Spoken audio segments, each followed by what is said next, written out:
And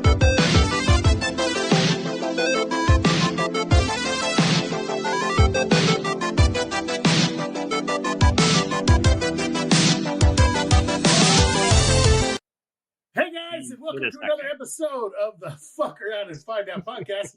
Today's episode is the long-awaited, often talked about, and put off again and again episode about the marijuana cultivation. Nutty trying to do it again. Nutty. He Micro Nutty. He yeeted out on us as usual. He keeps doing that. Man. Damn it! He's a busy man. It's not like it's not. Did Tuesday sneak up on him? God damn it. Idle Tuesdays, and fuckers will get you every time. Every single time. He decided to go rescue a friend with a popped tire in the middle of the desert or some shit. I don't know. Yeah, in the woods with some Brokeback Mountain. Yeah, that sounds about right. Yeah, just a little Brokeback Mountain-y. Well, fantastic. So, kind of today's episode, we're going to try to talk about from start to finish with the whole cultivation, from seed selection, strain selection, the difference between. Wait. One thing before we start the weed, you guys see that bullshit in Australia? No, what's going on in Australia? That lady tried to kill 8 people with poisonous mushrooms, and she actually killed 3 people. Oh, I heard about that. It's been a while back, but yeah. This is some Micro news. This is some good news. She said it was an accident. Yeah. Her name's like Erin Patterson. She has like 5 attempted murder and 3 murder charges. She should get worse than that. Come on, man. Was that last year in Montana? The sushi restaurant guy killed 4 people. The morel mushrooms. Well, the false morels, or which was it? No, they were real morels, but they were. He served them raw. Ooh. Yeah, uncooked. Uncooked mushrooms are not a good thing, people. No, there's a lot of things that are pretty toxic until you cook them, like potatoes. Morels contain trace amounts of a chemical called hydrazine.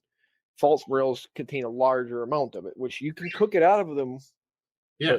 It's not a good idea to serve morels raw in case anybody. Morel season's upon us. That's a good thing to tell people, I guess. Well, yes, it is the same thing as hydrazine bombs. It's the same stuff, but don't go try and get it out of the mushrooms. Wait, you can make a morel bomb. Write that down. Yeah, that's some good shit. Morel bombs. Yeah. I won't know how you would go about extracting it, but yes, it's the same stuff as a hydrazine bomb. Well, lima beans are quite toxic by themselves until you cook them. Like a lot of things are pretty toxic. Come on, like we're all pretty big fans of like plant defense hormones, right, and chemicals. So like what nicotine is a plant defense, caffeine is a plant defense, THC, psilocybin, they're all like plant defense like chemicals. It's just the humans are like, let's try all these different fucking shit that's supposed to kill like grazing animals and little things that could be hurting the plant and bugs and shit. And we're like, whoa, that's fucking amazing. That's why I don't understand why there are so many vegetarians. Shouldn't they be dead? I mean, they should be. I just don't understand how they. Well, back in the day, there were not a lot of vegetarians, specifically because most of the stuff that we eat these days, we have bred the toxins out of them. Like the original watermelon was really pretty fucking toxic.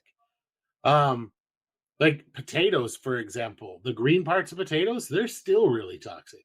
And just like regular potatoes raw, you see people eat them sometimes raw, but they're quite toxic. They'll kill dogs.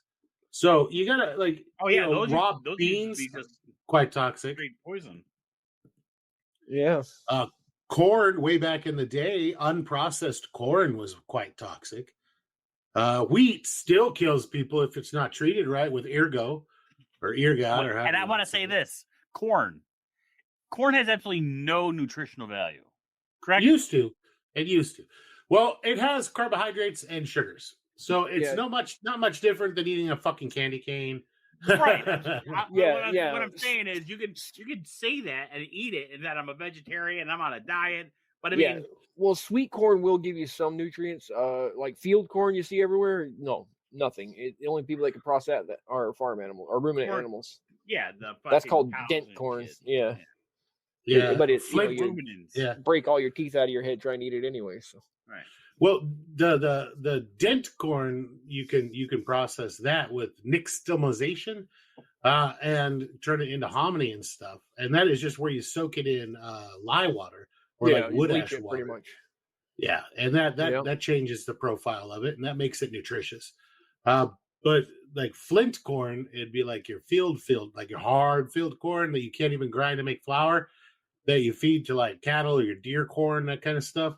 That really doesn't have a lot of shit that humans can eat, because it's the multiple stomachs of animals allows them to ferment it some, and then it becomes something you can eat. But if you can find a deer corn that doesn't have like God, what is that? That crazy ass chemical that's aflatoxin. A deer corn that doesn't have a shitload of aflatoxin in it, so it's not moldy. It makes pretty good whiskey. Yeah, horse sweet feed makes pretty good whiskey too. Yeah, my problem with that is you end up with so much excess methanol because they put in the like hay chops in there. You say that like pellets. It's a bad thing. Oh, yeah. If you like hangovers and headaches and blindness, hangovers, headaches, and blindness, no big deal. God. Okay, you ever heard somebody say they were so drunk they were blind? Well, there you go. Blind drunk. Yeah. Yep, that's where that came from. You end up going home with Shamu. Yep. That's how Honey Boo Boo's mom ended up getting pregnant. Okay, so what's our topic for the day? It's still weed. Yeah, I mean, still. That was my fault. I need to make a footnote. The guy who complains that we get off topic all the time got us off topic. Well, it's a mushroom show. It's a mushroom show. I just wanted to get out the only mushroom news before we started the other news. That was good. That was very good news, though. I gotta admit. Yep. Yeah. So, all right, back to the weed. And the morel season is upon us again. I know I said it last time, but yeah. I read a news story that they were trying to. Now the USDA is curious about the bulk indoor grows of morels, and they're finally studying it. Yes, they've been doing that for a while now. They just released a report recently. Yeah, yeah. But they were actually, I just saw the news yesterday. Yeah, me too. I was looking at their setup, and I was like, "You guys are fucked up, stupid." Dude, like they only had like a 40% success rate. Not only that, but they were only getting like money. They were getting like 1/3 of a fucking pound per row foot, or some shit like that. They were doing terrible. I was like, "Did you guys not listen to the fucking Morel show? Like, we did a show on cultivating, and they're going by that as being, well, that's enough to make it profitable. No, it's barely. Like, if you don't hire anybody, you do 100% of the fucking work yourself.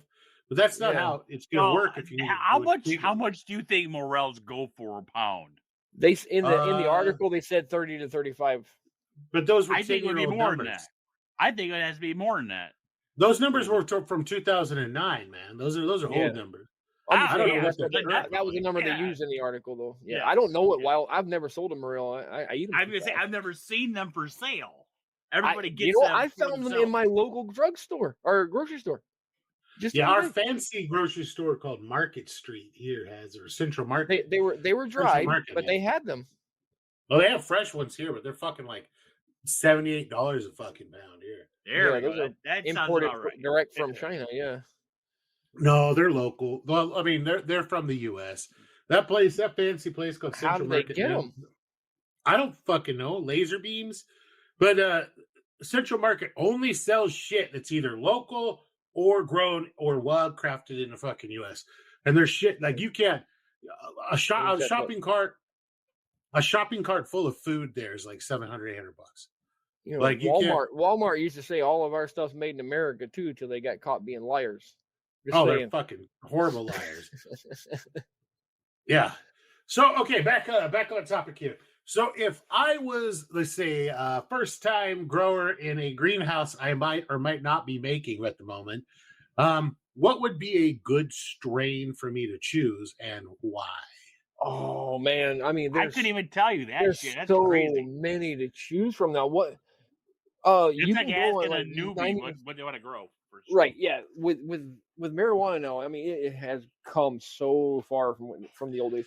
You can go If I to wanted to put a many seed, online seed stores, and they'll tell you like this strain is good for indoor growing. This strain is good for Outdoor, outdoor growing. Autoflower, This and they this have categories. strain gives you this percentage of THC. This that is way too many fucking options here, guys. Come on. yeah. Okay. You got to Oh, narrow I it want down to what you Well, want. that's what you're saying. Okay. You're asking what should I grow in my house, and it's like Okay, you can't so, pick like okay. that anymore. So let's say Here's what are I you want. growing for how much do you want for output and how strong do you want it to be? And how fast I do you want want it to be. and how are you growing it? That's gonna be your I want. top three questions you have I'm to gonna ask. grow it. I'm gonna grow it in pots in the greenhouse. In a It'll have greenhouse. auto. Okay. Yeah, it'll have an auto like misting auto water system. Like so just. So like 3-gallon pots, 5-gallon pots, somewhere in that neighborhood. Yeah, like 5 gallon pots is probably about right. How tall is the greenhouse? Yeah, you got plenty of room. 8 foot. It's 8 How foot many- tall. That's not tall enough for. How much harvest are you looking to have? How much dry weight you want when you're done? Enough that my wife can get fucking high. That's 2 fucking plants will last you a fucking year. I mean, if you have an 8-foot ceiling, that means you're gonna have to top it, and then you're gonna have to go out. You're gonna have to lollipop them. So and that's of course growing. What did you just call me? A lollipop. What he's referring to is a sativa dominant strain. There's 2 different main like branches of the marijuana tree is sativa and indica. Indicas tend to be short and fat, and sativas tend to be tall and giant. And then there's mixtures between the 2. More? Sativa technically, yes, but the indica has a higher high. But there's breeds between the 2 that have different proportions of the 2 mixed together. White Widow. Okay, White Widow's a good choice. AK-47 is a good choice. Those are some of the more classic. The new one that's really good. It's not even new. It's been out for like a decade almost. Is Runts. Runts, Skittles, Girl Scout cookies. Those are all good choices. Yeah. Are they like super smelly? Like is my neighbor like 500 yards? But you're gonna have a carbon filter. You have a greenhouse. If you've got a neighbor that's close and it's illegal, so that you're only allegedly growing, you're gonna need to have a carbon filter. Yeah. Like how far can you smell it? Like is it gonna be able to smell it like 100 yards? That all depends on the sensitivity of the person's nose. Okay. And the wind direction. 100 yards is 100 yards is like from the greenhouse to the front of the house, which I'd rather not have people smell it there.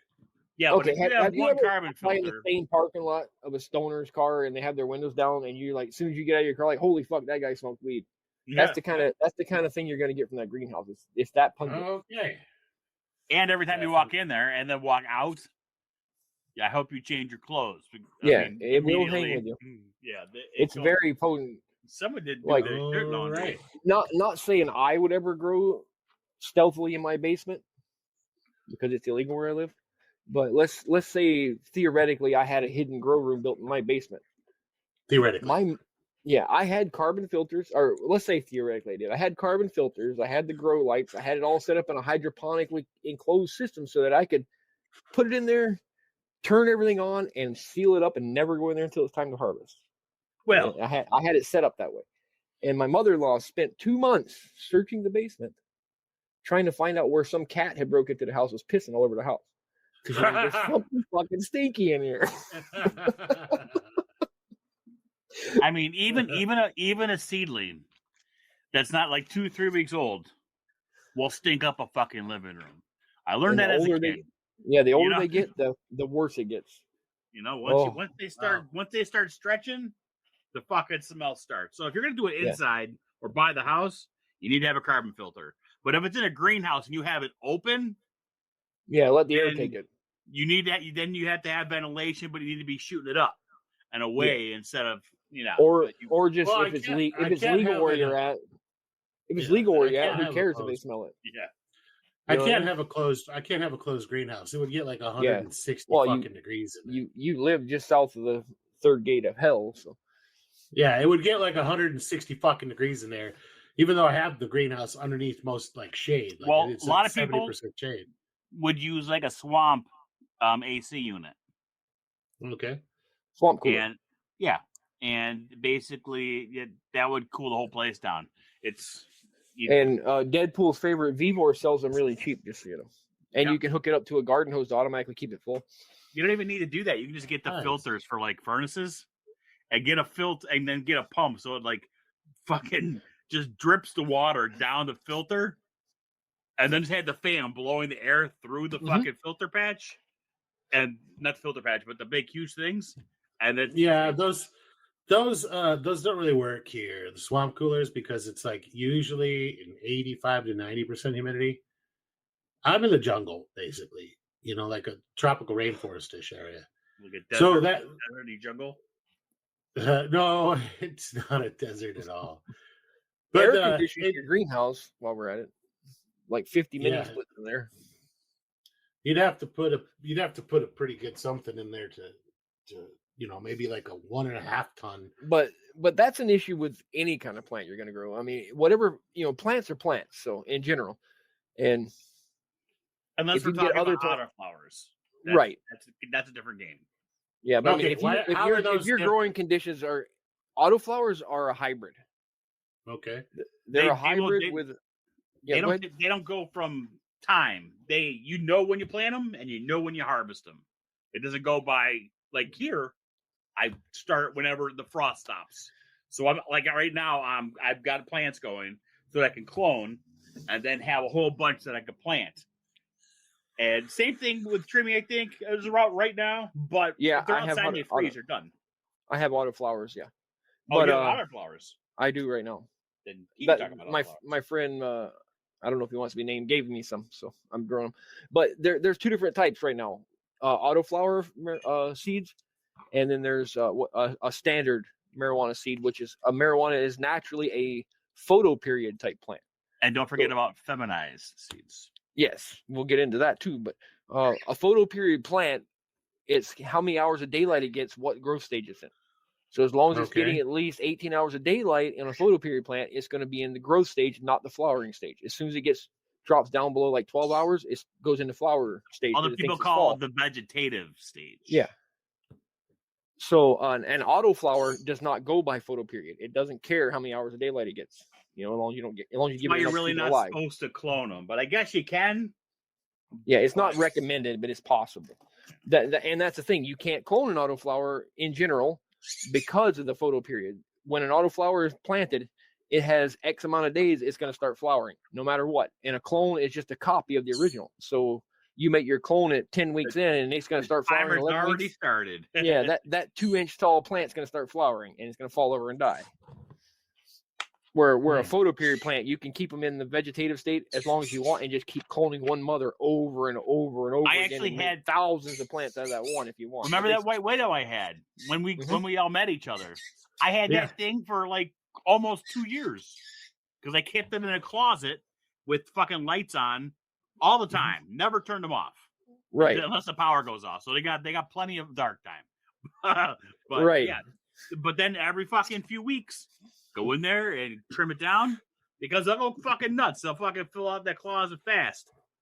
But like somebody like in your situation, easy. A normal plant is super easy to clone. You spice it like cloning tomatoes. You just exactly cut off a piece. Okay, well that's fucking stupid easy. That's why you ever notice when everybody goes into a hydroponic shop and they're growing weed, all they do is ask, I need growing tomatoes. What can I get for hydroponics? Yeah, tomatoes and marijuana they love the same stuff. If you can grow tomatoes, you can grow marijuana. They're twinsies. Yes, they're almost like growing the same plant. They look a lot alike when they're young, actually. But yeah. I mean, you clone them like in the old-fashioned way. If you want high volume, you're going to get some good mother plants.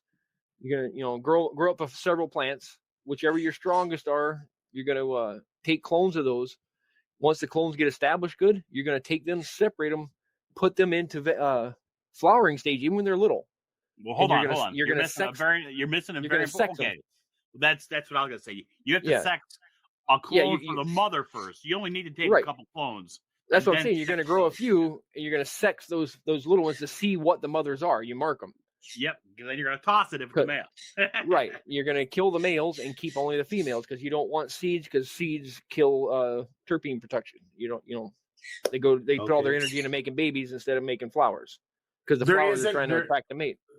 There isn't like an heirloom variety that makes decent seeds you can plant from year to year and decent weed. There Like might have been smoking at some point, If but you marijuana had have been stuff- cultivated for so long that you if you're almost growing couldn't find it. outside, odds are you're going to get a couple seeds. You Because- think the mushroom world is crazy with all the different types? Yeah, Oh, no. My Lord. We get crosses, right? But now there's crosses of crosses, cross with the cross of a cross. I mean, they'll give you a seed with like 6 different strains on it. I mean, It's like, you they're can always I got Chihuahua. you can get weed with purple flowers, literal purple flowers now, just because you want purple flowers. I mean, there's been so much genetics bred into them that I wouldn't know what a landrace was anymore unless you went down to Mexico and found some growing in a ditch somewhere. Yeah, Some scrog. the only way to avoid the whole cloning in the beginning thing is to get what they call feminized seeds, which Right. they're guaranteed to be females. So as long as they pop, you're good to go. They're 99% guaranteed to be Yeah. females. Might Feminized as well, seeds, when they're growing the mother plants and they allow them to be bred to make seeds, they actually, I believe, don't quote me on this, but I believe they put I think it's an oil that's derived from bananas in around the plant, and I think it's the same oil or same substance that they use to make tomatoes ripen fast, but it does something to the plant and it causes all the seeds to become female. I did not know that. Okay. It's some kind of chemical they treat them with, though. But there's a chance of it, if it was meant to be a male and it became a female, it could turn into a hermaphrodite later on with feminized seeds. That's one of the risks you get, where it's a male and a female at the same time. You got to watch for that when you go into flower stage. Grannies. And to tell you can tell a male and female plant apart by their balls. A male plant will have 2 balls hanging at the nodes, where the female will have a little flower sticking up, little white hair sticking up. You use silver thiosulfate. Is that what it's called? Okay. That's what it's called, yeah. Interesting.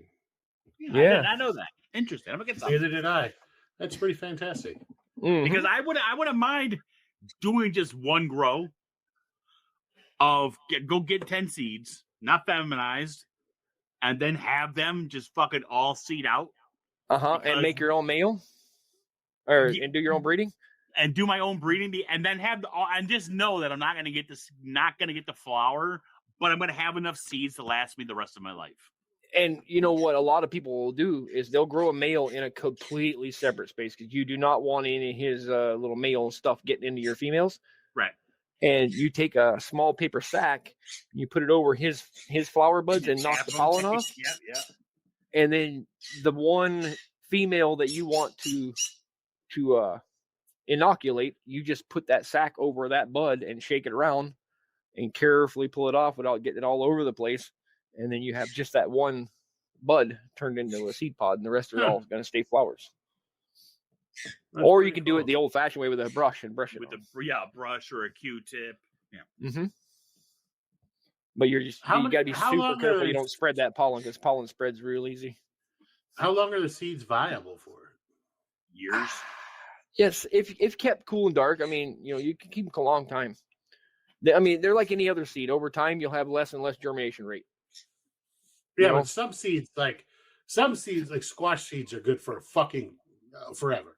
Beans, long time. Corn, 4 to 5 years. I would have Sometimes to a little guess. bit longer. I would say in the 4 to 5 year range if kept properly. Okay, that's still a long time. Yeah, because they're a hard little. They look like a little nut. The seed. Oh yeah, I've seen them. Long time ago. I'm talking about when I was a little kid, maybe like 10, 11. I got some just like random Mexican bushweed seeds. Yeah, some bag seeds. Yeah, I planted them in my little fucking greenhouse out back, and the plants got about knee high. But I don't remember them smelling like super strong. Not unless you brushed up against them. If you're outside, I don't want to age ourselves, but back in the 90s when we were young and we were getting weed, we were getting brickweed from Mexico. Yeah. And you'd have to smoke 10 fucking joints to get high. Now you smoke a half a joint of modern weed and us guys would fall on the fucking floor. It's so much stronger than it used to be. One hit off of my wife's vape, I'm fucked for like hours. What is a strong strain now? Like 27% THC now? Dude, they have 90%. Are you of shitting an me? actual without being purified? No, these are vapes that are like 90 Oh. plus. Oh yeah, well that's extracted. I mean like just the standard gonna smoke a joint weed, like 27%. I have no I think idea. is like a high end. And then Here's when we were the kids, I'll bet way I we think were about it is high if I in want like to take a nap, 12%. I'll just take a nap. I'm not gonna fucking take it. Yeah. Pay for I drugs. mean, to take a I'm nap. saying back in the 90s, like 12% was like decent weed for us. It's like that was 27% great weed back now. then when I was Yeah. a kid. Yeah. I mean, it's gone that much further. Just that quickly. We won't even get into extractions. Oh my lord, that's a whole different story. There's a lot of different ways of doing that. And then you can get some pure. And there's also the way to turn CBD powder into pure THC too. That can be done now. That's a Wow. joke. The whole fucking CBD is legal, THC is not. You can get that home and turn that into THC in about 30 minutes. Yep. Really? Turns it into it's been lab tested. It works. All you need is zeolite and CBD powder, lab grade CBD powder in an oven. That's it, and the right temperature. That's really fucking. The only downside is your pure THC has raw zeolite in it, which is like rocks. So you got to put it into like a good thing you're not eating it. Right. Well, that's actually the best way to consume it is to eat it or maybe smoke it. It might have a little pop to it, but you can throw it in like a cookie and because the zeolite's so fine, it's like a grit. It doesn't really bother you. Well, couldn't you just use like, I don't know, something and extract it out of there? You could. I'm sure most people just consume it as either because it's such a fine crap to get out of there. If you put it in some or peanut you butter, can vape you'll it. never even know the difference. You'll be chewing so much anyways. Or you could just vape it, but your vape's going to get clogged up with zeolite after because it's going to leave it behind, of course. You have to clean it. So where's a good spot to get seeds? Seeds. So many places. And they're about $10 a piece. Yeah, roughly. The higher the quality or the more sought after, sometimes it costs a little more. It also depends on the legality of where you live, where you order from. Because not everybody. It's not technically it's illegal. I hate to put out like names because I don't know of any. I haven't ordered any specifically in a long time, so I don't know if I want to just seeds get it from here. Seeds that I get have always been from people, right? So I've never actually gone. I've looked online. Yeah, I've looked at millions of them, but I could privately give you a few recommendations that I think are okay because I live in a place where it is highly illegal still.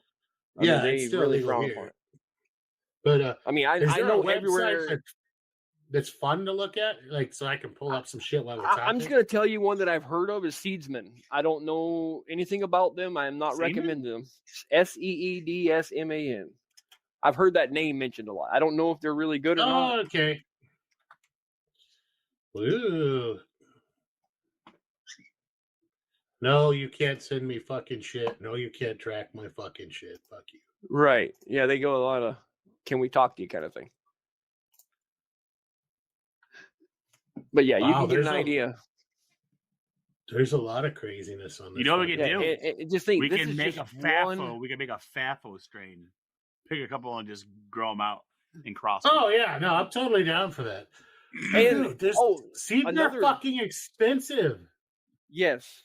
Now this is one of the bigger name companies, and I don't know how good they are. I think they're kind of like what's that damn place where everybody orders mushrooms from? Inoculate the world. Sporeworks. They're kind of like Sporeworks. Spores 101, inoculate the world. I don't know. I honestly don't buy genetics either anymore. After the podcast, I know a few people in Discord that we can talk privately with that also might be able to share some of their genetics with you.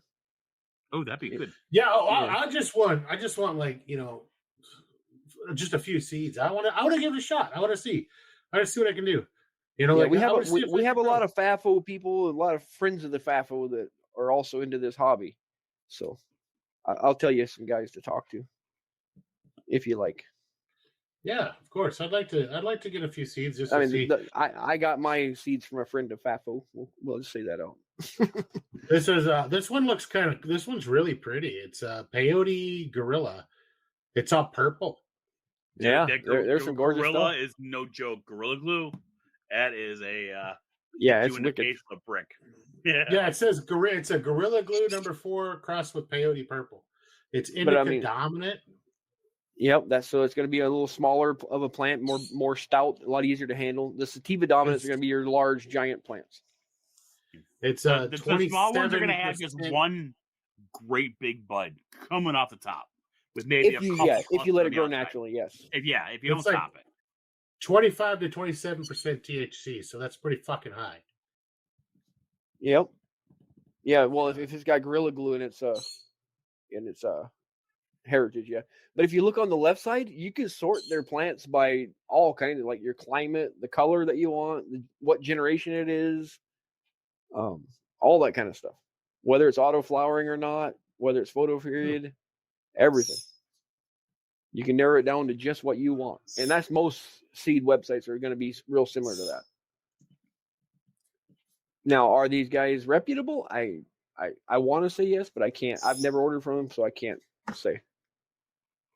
And if you notice, most of them are feminized. Yeah. And some people want feminized. A lot of people want feminized because they don't want to do what Deadpool's doing and breed, because that's the only reason you wouldn't want to feminize, honestly. Jesus Christ. Because every time you need seeds, you're going to have to reorder. This shit looks absolutely fucking nothing like we did back in the day. Not a thing like it, is it? Nothing like this it. Like this strawberry cheesecake shit. It looks like it's covered in crystals, just like. And let's be clear. When you grow these, they don't taste like that. The only way they taste like that is if you've dried it properly, you burped them, and this takes like between 60 and 90 days. Oh yes, that's one of the most important parts. Yeah. If you're gonna smoke your flower, is processing it properly after harvest. It does not matter how you grow it; it matters how you cure it. Curing Okay, explain this to me. Go ahead. Explain this to me then. You want me to do it, Deadpool, or I don't. Go ahead. I can give you a basics of it. I'm no expert, but me personally, whenever I'm ready to do my plants, I will cut the whole bottom of the plant right off, right? And I'm going to hang it upside down in a cool, dry, dark place, upside down, and just let it dry for a while, like it is. Leaving the leaves on it, everything. Once it gets to a certain point of dryness that I like, that's kind of a, I don't know. You leave all the fan leaves on there? At first I do, yes. Okay. And then once it gets to a certain dryness, I'll go through. It's not completely dry yet. I'll go through and I'll get rid of all the fan leaves. I'll individually branch it and I'll dry them some more. And then once it's really good and dry, then I'll go through and I'm going to take a real fine scissor and I'm going to trim all the excess leaves that are ugly. I save those though, because they will have trichromes on them, and you can make extracts and stuff. Yeah. And so then you end up with just your buds, right? And you're going to clip your buds. And they're the right dryness. They seem like they're almost cracker dry, but they're not quite ready yet. Then you're going to put them in glass jars, and you're going to let them sit a few days in the jar. Then you're going to burp all the air out of the jar. You're going to open them up, let them get some air, breathe, put the lid back on. You're going to do that over and over again. So it's going to pull moisture in and out of them until it equalizes to the perfect moisture content. You don't want them completely dry. Use the little patches? The desiccants? Yeah, but they're both ways. Not just it keeps right. I don't know. Keeps it dry and moist. Yeah, they make a thing that really helps with it. I've never used them, but I've always looked at them. They'd be cool to try. But yeah, it's just like curing tobacco in the old days. You got to get it just right. It's got to age to perfection before it's ready to go. You know what I mean? Yeah. And then, I mean, if you're going through all that stuff, then you have to have your fucking, your tool has got to be right. It's got to be clean. Everything else can't mix the kind with the swag. But yeah, I mean, just if you're gonna spend $30 on a fucking seed, to get the top drawer, you need to spend the 90 days. I mean, don't get me wrong. You can smoke it right away. That's it, and not right away. I mean, a lot of people do. They'll smoke it as they go. Sample. Yeah. But it's not going to be as. It's like drinking moonshine right out of the still. It's going to be hot at first. You can do it, but it's going to be hot. But not as good as it could be. Right. And if you're wondering about the curing process, there's so many guides on the internet. Just pick a good one and follow it, really. I mean, it's like... Can I just, take it and just throw it in a fucking freeze dryer and call it a day? No. You can. Will it produce the highest quality? Probably not. But yeah, I would. I mean, back to tobacco. Would you want tobacco that was dry as a bone? Because if it's super fucking dry, all right, It's gonna fucking set on fire and it's gonna be gone. Okay? It's like pipe tobacco. Same fucking exactly. Thing. It's like a humidor is what you're doing when you're burping it. Actually, you're creating a humidor.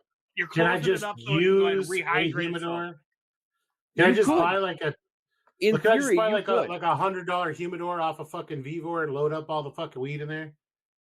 Theoretically, yes, you could. You could once you get it to the right drying stage where you're trimming it and everything, and then when you're at just the bud stage, you could put it in a humidor. Yes. Because it's just going to automate the process pretty much. Because the jars you're going to be keeping them in for storage are the same thing anyways as a humidor. Usually it's a big glass jar with the lid or cork that has the cork that you can wet down, or use some desiccant packets that keep it between 65 and 75% humidity. Yeah. So yeah, I mean, you're right on. A humidor could do the work. Yep. Okay. So they're saying that the seedsman guys are saying that your White Widow is a heirloom variety. Yeah, White Widow's been around forever. That was the first one and my favorite. I think AK-47 was my first and White Widow was my second that I ever grew of the more modern varieties. I mean, I grew bagweed when I was in high school. I don't know what the hell that was. I didn't even have a name. It was, hey, you want this? Yeah. This bag's $20. That's what it was called. Exactly. I think we called it ditchweed as a kid. Yeah, pretty much. But it was nowhere near the high end stuff. They have White Widow feminized autoflowers. What? Wow. Yeah. Oh no, early fast or the fuck ends. All right, never mind. Yeah, you hear. I think the latest one I've been hearing a lot about is Runts and Skittles, Z Skittles or whatever it is. That's the last two I've been hearing people talking about. Biscotti's Skittles, yeah, right there. That's you can almost sort by price on this website to see what the latest coolest one is. The ones I got before that last year that freaking kind of died, they were Skittles, but instead of with an S, they started with a Z. Yep. Okay. Lemon Zittles or something. Looks like on their website, I sorted from high to low. Pink Nova is $133. What the for a 3-pack or a 10-pack? I didn't click on it. Hold on. What is it like? Damn, it's hybrid strain with web leaf structure, versatile, adaptable, resistant strain with high yields and THC content, good stealth value. Grow medium tall. All environments it can be grown in, all outdoor or indoor, cool door, hot. I'm trying to find out what makes it work so much. Oh, it has pink pistils. A lot of them do. I'm trying to find how many seeds you get in the pack. Oh, it's part Girl Scout cookies is in its heritage. 10 seeds for $133. Yeah. Yes, that's right. Whoa. $13 a seed, 10, 13. That's not bad. But that's the most expensive one on that website that I see.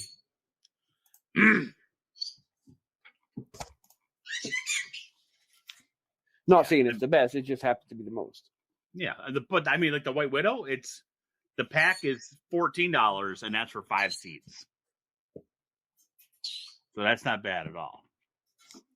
Especially when man, that one's pretty. Which one? Truth or Consequences. I like that one. I just like the way it looks. It's got a nice look to it. All right, so we got places you can buy them online. We went ahead and let's talk about starting the seeds. I mean, I just put them in a pot, or I put them in a paper towel. Yeah, I'm a paper towel Ziploc baggie kind of guy, but yeah. Yeah, paper bag. Wet paper towel, of course. Yeah. That way you know for sure it's going to sprout. You leave it in there a couple days and you'll get a little white tail sticking out. You know it's good. The taproot comes out. But then I the night before I'm going to do this, I let them soak in a shot glass full of water and they'll sink. Because if they float, odds are they're not good. They still could be. But when they sink, you know they're good seeds. Because you're basically rehydrating them completely before you put them in the dirt. Okay. But yeah, you see what I mean about choices, though. My God. I mean, it's a goal in itself to pick it out which one you want to even grow. Whew. What humidity percent are you supposed to keep them at? Because the humidors, it looks like they go 65 to 75%. That's it. Wait, what? Humidors? Yeah. You're talking about the end of the fucking game. I mean, are you talking about the plants while you're growing them? Because No. I'm talking about like the aging the bud, like you were saying. Because I'm gonna have to Google it. 80% is what I believe it is. Okay. You want it between because if it dries out, the terpenes are going to be garbage. Well, this is a cigar humidor, and it goes 65 to 75%, but it keeps it at 60. Like the temperature is really nice and pretty. I mean, I could be wrong, but I mean, a humidor is not what I would use. I mean, I don't know. It first off is really, really fucking small, and if you're growing a plant, it's 700. It's 70 liters. It's the size of a medium-sized fucking refrigerator. I'm sure you could put it in there. Okay, so you're not talking a normal person humidor. I googled the basics of it, Curie. It says to dry it upside down in your dark closet for 2 to 10 days before curing. Then you do your trimming and you cure it for 2 to 4 weeks at 45 to 65% humidity and 60 to 70 degrees Fahrenheit. Oh. Okay, so perfect with the humidor. Straight up perfect with the humidor. Well, the humidor's got to be airtight. It is. Really? None of mine are. You just have fucking lids that I open up and close down, and then it keeps like that. No, it looks like a refrigerator, and a humidor. It keeps the refrigerator. It looks like a refrigerator. You're saying a humidor, but then you're talking about a refrigerator. So it's like a refrigerator that has no fucking. It's a fucking cigar humidor. It's to keep like really expensive cigars in perfect condition. Here, I'll put it in the FAFO top. You can click the FAFO. I know what you're talking about. It's a big refrigerator with a humidifier in it and a dehumidifier in it. Right. But during your drying process, it's also important to keep it as dark as possible while you're drying. You don't want a lot of light. Airflow. Light during the first drying part. Light degrades your THC content. Yeah. Airflow is important because if the moisture between the buds and the leaves, if you don't cut the leaves, they will cause mold, and that'll go through your shit faster than a whore at a fucking bachelor party. It's fucking So you want to fucking make sure there's air, lots of air, but not pointed directly at it because it'll dry it out fucking faster than a fucking nun swat. Yep. Interesting.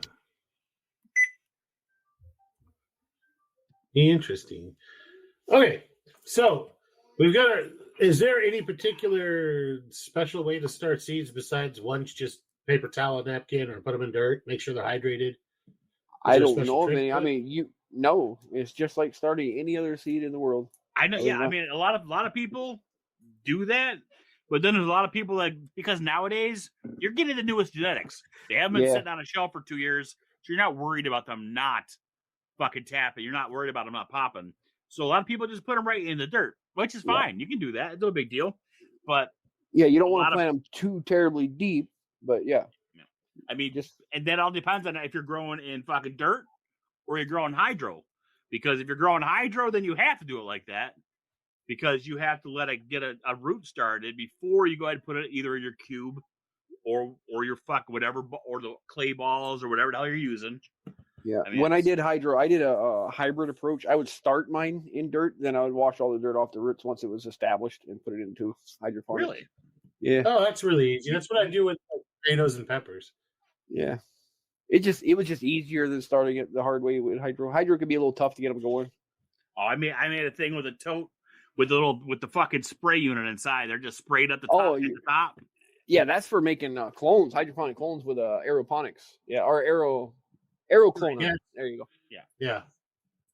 And those are easy to make. You can make one of those with an air bubbler in a tote, or even a tote with just holes drilled in it. You stick your cups in there, and it just the air bubbles spritzes up the water on the bottom of the root, or the stems as it creates the new roots. Yeah, but I mean, when you're going to do hydroponics, the roots are different. Never tried that. I thought because when they're as long as you have plenty of oxygen available in the nutrient solution, or it has oxygen going to the roots, they'll be fine. All right.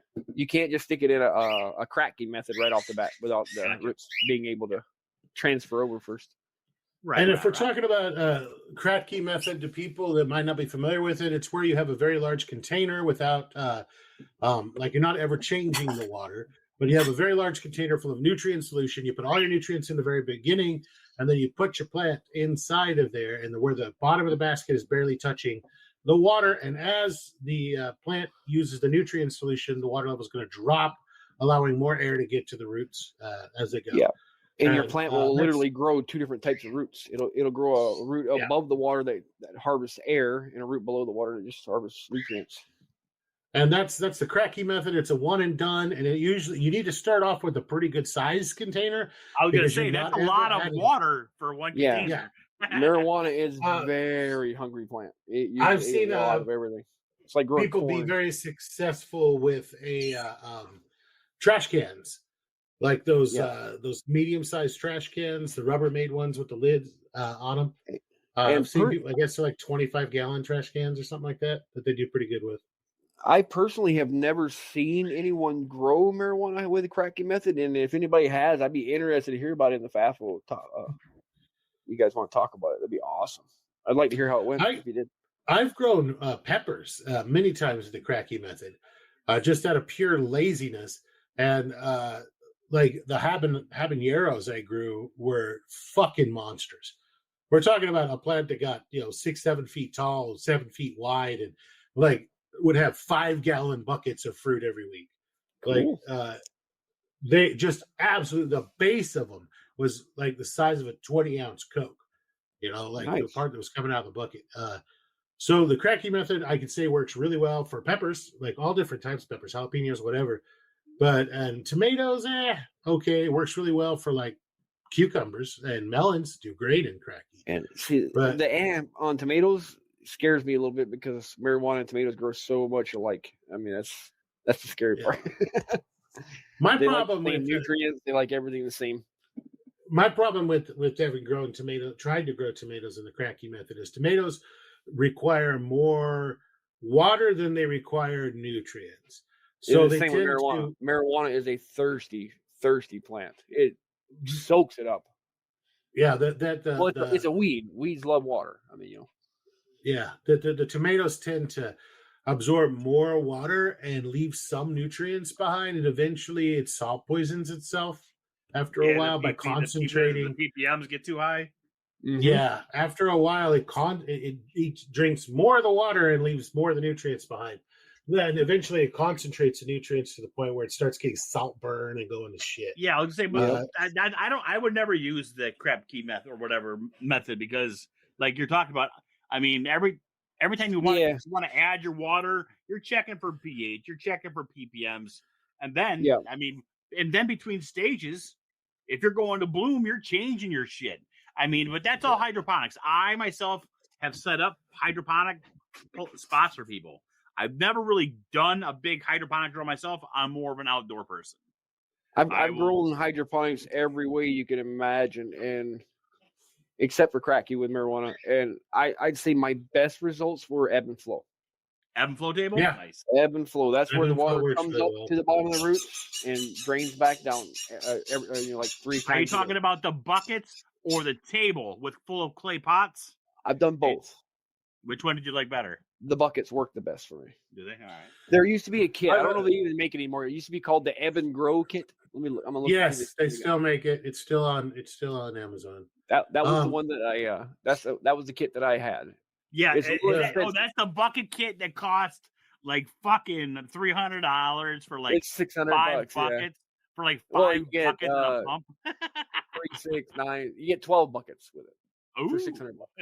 So $36 worth of buckets, $3 worth of hosing, and I could build it myself. Yeah, $20 worth of fixings. And okay, here's the story of how I got my Ebb and Grow. Because you know me, I'm a cheap fucker. I was working with a guy, and he was a Mexican guy actually, and he got caught growing weed. But they hadn't found everything he had yet. And he gave me everything he had for growing weed just to get it away out of his possession. And that's how I ended up with it. But yeah, it was one of the best kits I ever had. I mean, it's simple. It's just a timer and 2 pumps and some hoses and some buckets. But I mean, it worked great for what it was. And if a person isn't handy to build their own stuff, it's a great way to get going. There's a cheap kit on Vivor that's just a bucket kit that has air bubblers that go to it. It's not really a ebb and flow though. It's more of a deep water, I would say, culture. My favorite has always been like a modified Dutch bucket system. Dutch buckets are awesome.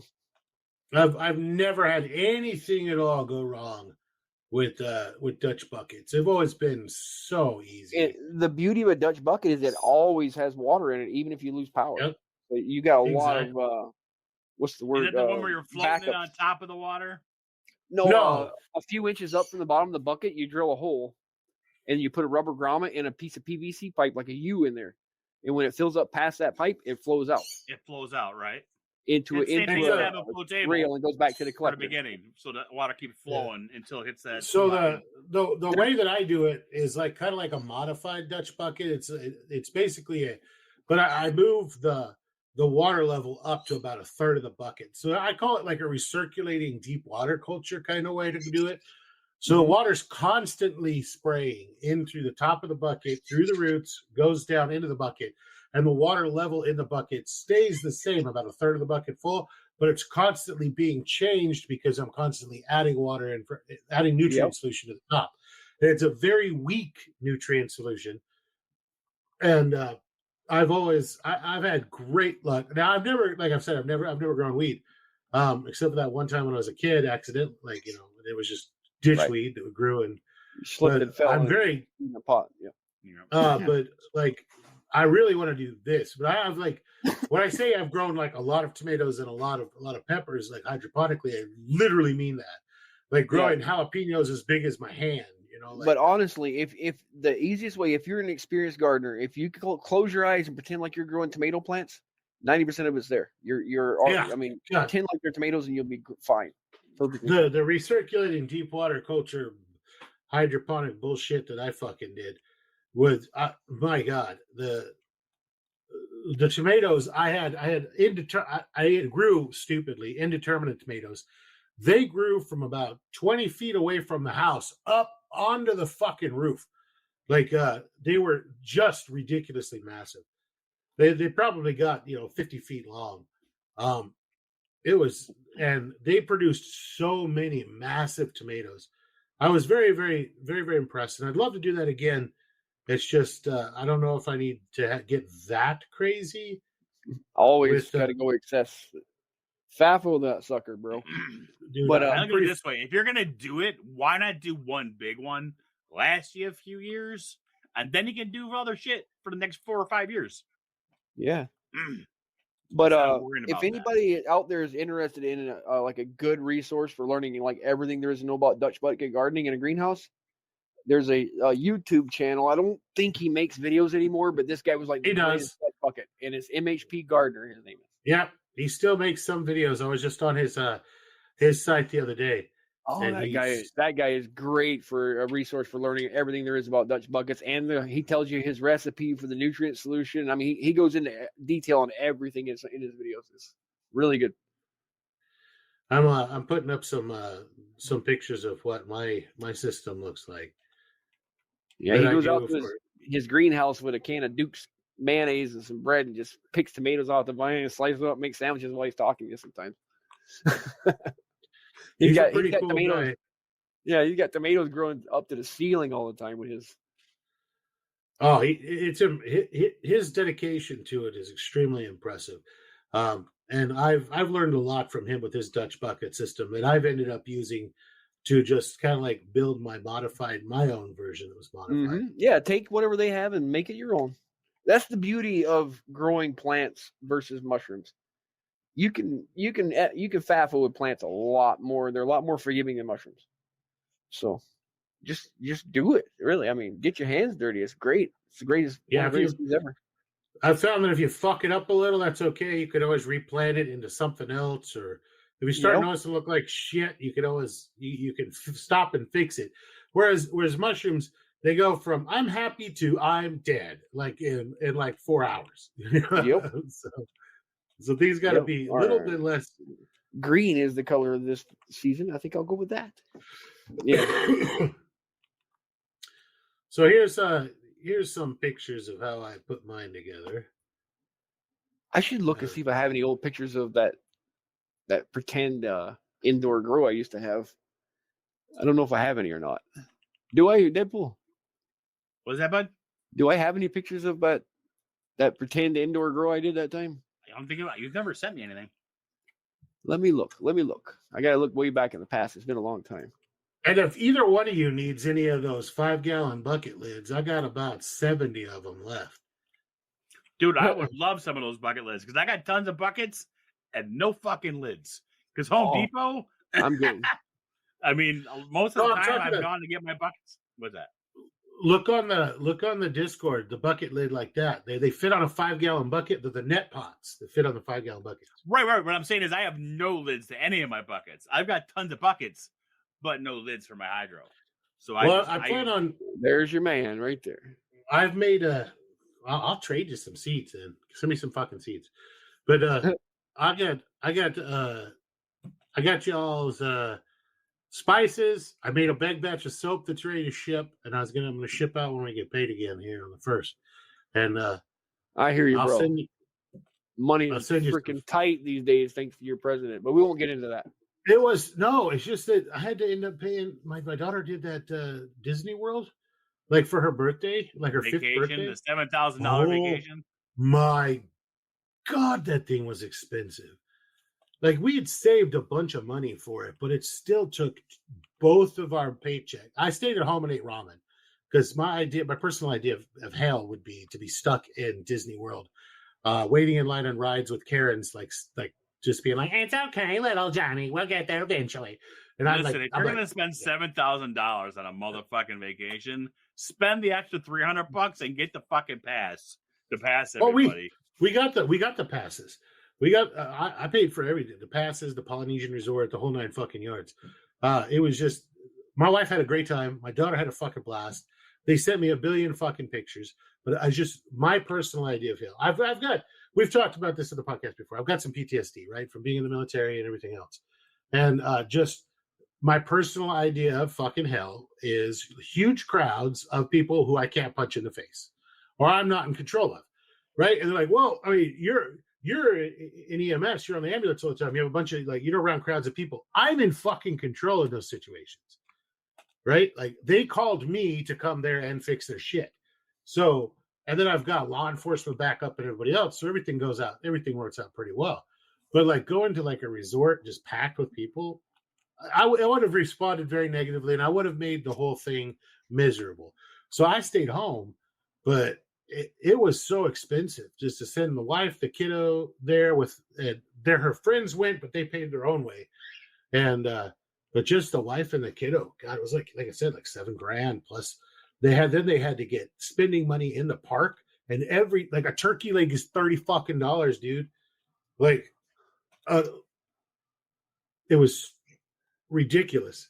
Everything was so expensive, but she probably spent another like $200 on memorabilia, pictures, park shit, rides, fucking all sorts of other shit. But I haven't found any good pictures of that grow yet, but I did find a picture of a white widow when it was starting to flower. those are the pictures that I sent.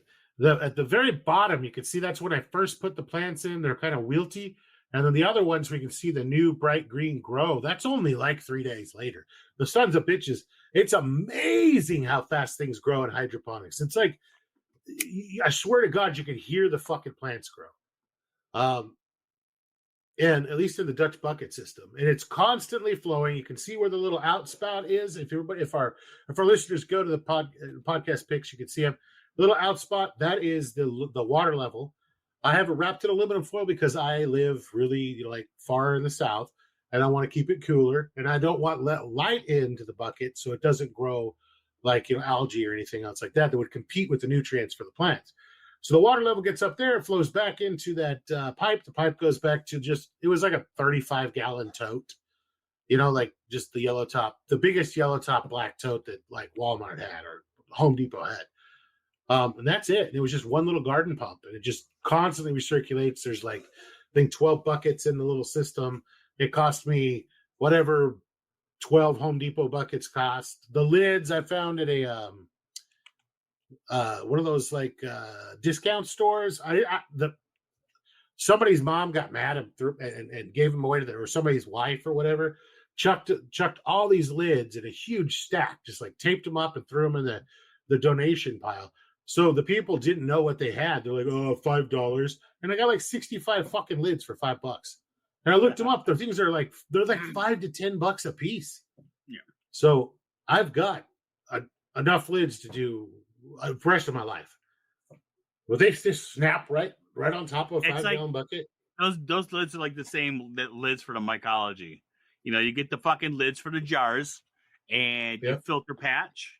Okay, you can make those jars with 2 filter patches to be special cool, and you can have that done in 2 seconds and pay fucking 10 cents for that thing and sell it for $2. It's fucking and people buy them by the dozens. I don't know. I want to say it's lazy, but it's this last picture I posted for you that's a sativa, just to give you an idea of the difference between sativa. Oh my God, sir! Yeah, that's a full-blooded sativa. That's what they look like. Shit, that would take up half the fucking greenhouse. Yeah. And 10 pounds. They're usually about 10 pounds if they have a good year. Yeah. No, I don't want to do that. That's way too big. But you can do one of those. That would be a full-blooded sativa. Yeah, but I would do that outside. That everybody within a mile of me got to steal. It's different. If it's outside, it doesn't smell like that because the air is constantly circulating through the thing. It's when you have it in an enclosed place, like a greenhouse. Okay. I'm not saying it doesn't stink. And the greenhouse is more like what's that? Yeah. The greenhouse is more like a shade house, right? It's going to have it has windows. The windows are always going to be open. There's 12 windows on each side, and the doors on each side are always going to be open because it's always I have fans in there too because I've always got to have airflow. But it's more set up to reduce the amount of sun for me anyway, because it's not it's not clear. It's 60% shade that I have on it, or 40% shade. But then I have it underneath trees as well to get more shade. Because one of the problems we have here is not that we don't have enough sun, is we have too much fucking sun. That everything dies if you just put it in the sun. Now, during the winter in the greenhouse, I'll be able to grow tropical plants, year round. Right. But I like the idea of putting that in the greenhouse so it's hidden. But if I can't, I guess I could just grow it out there in the middle of the brush, because I've got brush that's thick. You can't even see through the fucking shit. It's so thick. I could just clear out an area about 12 feet in diameter and put one of those out there, let it do its fucking thing. Deer don't eat it, do they? Deer won't eat. Oh yeah, they do. Will they? Oh yes, they do. They fucking love eat the shit out of it. God damn it! Now. Okay, I found a picture of my ebb and grow room before I put weed in it when I was just testing it with some plants that were half dead. But those plants allegedly. Well, these plants that are in there ended up taking over the room. Do not ever plant mint indoors in hydroponics, or you will regret it. Yeah. Just gonna say that back plant was mint. I ended up hauling it out in fucking garbage bags, dude. It covered the whole fucking room. Yeah. My whole house smelled like fucking spearmint gum, but I yeah, put mint these in. plants were really tired that I put them in there, and then I put an aloe in there. You see how aloe would do in hydroponics? Aloe grows like a fucker in hydroponics too, by the way. I haven't found anything that doesn't. If you do like a Dutch bucket type system or an ebb and flow, I haven't found anything that doesn't. I've even grown. One time I just took a huge tote full of perlite, like just because perlite's really cheap here, and I just put a fucking potato. I cut like a third of a fucking potato up, put the goddamn potato in there, let it grow potatoes. So I grew like ebb and flow fucking potatoes, and which was great. Like harvesting was retardedly easy. Yeah, and in that room that I have a picture of, all the walls are covered in just sheets of Mylar, like the stuff to make balloons out of. You can buy a roll of it off Amazon for like super cheap, and I just taped it to the walls.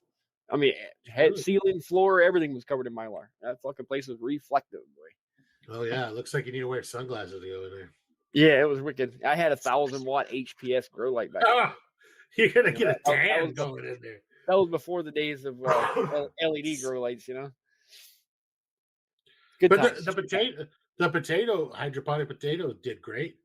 Like ebb and flows, but I had it only ebb and flowing like twice a day. Wait a minute. Allegedly, all that stuff I just said. Okay, go ahead. Yeah, like the ebb and flow. So it would dump the water in there. The water would stay for 45 minutes. The bell siphon, then the siphon would kick in and dump it all out. And but it stayed moist because of like all of the material in there. But the plant above soil plant was about 5 foot fucking tall for the potato, and underneath there, every square inch of that tote was fucking potatoes. I had that one tote off of one from the grocery store russet potato, like Idaho grown bag potato. I had I think 14 pounds of potatoes just off of one fucking like little, basically like piece of potato. It was really, really cool. Would I do it again? Nah. Why? It was boring. There's nothing going on above the ground like to look at. There's nothing to harvest. It's just like, oh look, it's more green and taller. It's like, whoa. But one thing I noticed, I didn't have any pest problems. I didn't have any potato beetle, no blights, no fungal problems, nothing at all with it. It worked out really well. I ended up getting spider mites in my indoor grow before. But see, I got some ladybugs and let them go in there and it helped. See, I never had a problem with the mites or something because I use that poultry dust. It's just it's that pyrethrum or permethrin or whatever the fuck you want to call it, the dust that you're supposed to shake on your chickens. Well, it smells like minty, but it's super deadly, because it's pyrethrum. It's a neurotoxin to bugs, and all I do is just grab a handful and either blow it off my hand with a leaf blower because it's not at all toxic to you, or I just throw it through the fan if it's in the greenhouse or whatever, and it just dusts the whole goddamn greenhouse. It's like finer than baby powder. It just goes everywhere, and I've never had a problem with a bug. I do that just as I just did it to the whole backyard in my grow now because I noticed I had a ass ton of grasshoppers everywhere. My wife has this little Ryobi leaf blower, and I just put little piles like maybe a quarter of a cup on just like a piece of wood and just blew it into big billowing clouds of dust that killed off all of the damn bugs. Now everything's back because it rained real good. Like all the bees are back, everything else, the butterflies are back, but it did a really, really good job of killing all the grasshoppers. I miss my old job now. Thanks a lot, you guys. I'm looking through all my old pictures. I remember that I found the picture of the day I decided I wanted to learn how to fly paramotors. Nice. And I took this picture that day, and I said, I'm going to get a paramotor because I was rich back then. Yeah, I'd say I like my job now. I really enjoy it. It's now I say that after having a few beers, but this is the best job I love to hate, right? Or this is the most fun I've hate to have or have. I don't know, man. It's a lot of fun, but working a 72, doing 911 in a busy area is just not something you should fucking do. You should not do that. That was way too intense. I probably had 6.5 hours of downtime spread across 72 hours. Other than that, it was just going. I had some fun calls, but by God, it was There busy. ain't nothing fun about blood and guts, is there? Yes, there is. There is. It's a lot of fun. Trauma's easy, guys. Air goes in and out, blood goes round and round. Any deviation from that's a problem. Just fix it. It's trauma's easy. Fix the bleeding, fix the breathing, rock on. Cool, man. But yeah, it's all right. Let's say me, I'm a fucking beginner. Like beginners who come to do to grow weed. We're like, hey, start with something fucking easy that's highly domesticated, like golden teachers or something like that, right? There's not just like a beginner weed to grow? Pretty much any of your indica dominants are going to be a lot easier to handle. They're going to be smaller, but they're a lot easier to handle, of course. Other than that, it's just like growing any other plant. I mean, you watch for your males and females and your photo period or not. That's another, all that kind of stuff you got to keep in mind. But I want something that's going to stay under 6 or 7 feet. It doesn't have to put out pounds of freaking product. Just, enough to make it worth growing it. So I can say, hey, look, I grew something that doesn't require constant fucking babysitting. Like it's not super delicate breed. And one that I don't have to do any weird chemical mixtures to make it flower or do anything weird that's just going to make bud. I would go with an Autoflower, at least for a beginner, honestly. And pretty much whatever harvest, once you got your feminized Autoflower, go with whichever one pictures you like the best, or which one has the THC content you like. Other than that, they're easy. Okay. Because with Autoflowers, there's no cloning, there's no photo period to worry about, or how long your days are, or any of that stuff. I like especially that. Especially if you're growing in a greenhouse and the sun's up, 24 hours a day there, it'll never go into flower for you. It's not up 24 hours a day, but it's up long. Like I guess now it's probably popping up about in your climate. It should grow to its maximum potential. Yeah. There's probably 13 hours of light right now. God, I want to change the subject so bad. I'll go to general. What? What do you want to talk about? They said they were going to herd cats for a living. Was that on Sleepy? Sleepy. I got a picture. I'm going to put it in general for Sleepy. That'd be Sleepy, and he wasn't herding cats for a living. He made friends with some crazy old cat lady and did a bunch of work for her. And in exchange, she paid him in cats and told him that they're super badass purebred cats, and that if he breeds them to her purebred cats, that she'll give him half the cat money. And he fell for it, and instead of taking money for the construction job he did for her, he took it in payment of cats, with the caveat that he's going to do all of the raising, feeding, poop scooping, and everything, and breed his fucking cats back to her cats, and in the process give her half the cat money. Cat picture I put in general chat. I'm like, holy shit, dude. You just became part of a oh my God, what the fuck? Is that a cat or a fucking gerbil? The cat, rabbit, and gerbil all had a party. I don't know. It's a cabot. It's a cat-rabbit hybrid. Dude. It looks like a guinea pig that has real ears. That is weird.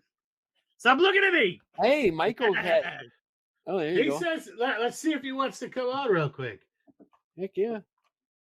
He actually was a professional weed grower. We could send him maybe I could send him an invite. I don't see why not. There's not that many of us in here. No. We should be able to add him to it. He's probably going to get... That could be the title of our weed scene if he comes on. Michael Cat. Growing...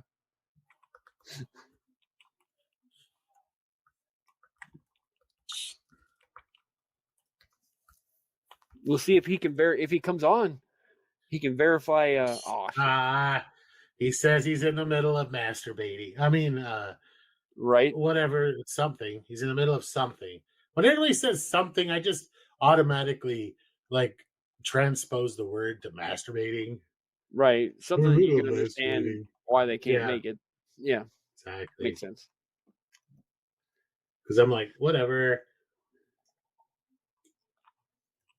All right. So Yeah. I'm gonna go. Yeah, I mean, I have really, really good airflow through the greenhouse, so it's not ever going to be closed up until like January of every year, and even then, it'll only be closed up for like 2 or 3 weeks because it only gets cold here for like 2 weeks. So other than that, it'll be open. Basically, imagine like one of those big greenhouses with the sides all rolled up, so only the top is like maybe Yeah. the top. In Yeah, it's your just basically. situation, you're going to be more worried about hours of daylight versus hours of darkness for if you're not doing autoflowers. Other than that, because I mean, I don't know why my brain is not letting me know this, but there's a certain amount of hours. Let's see. I'll Google it real quick.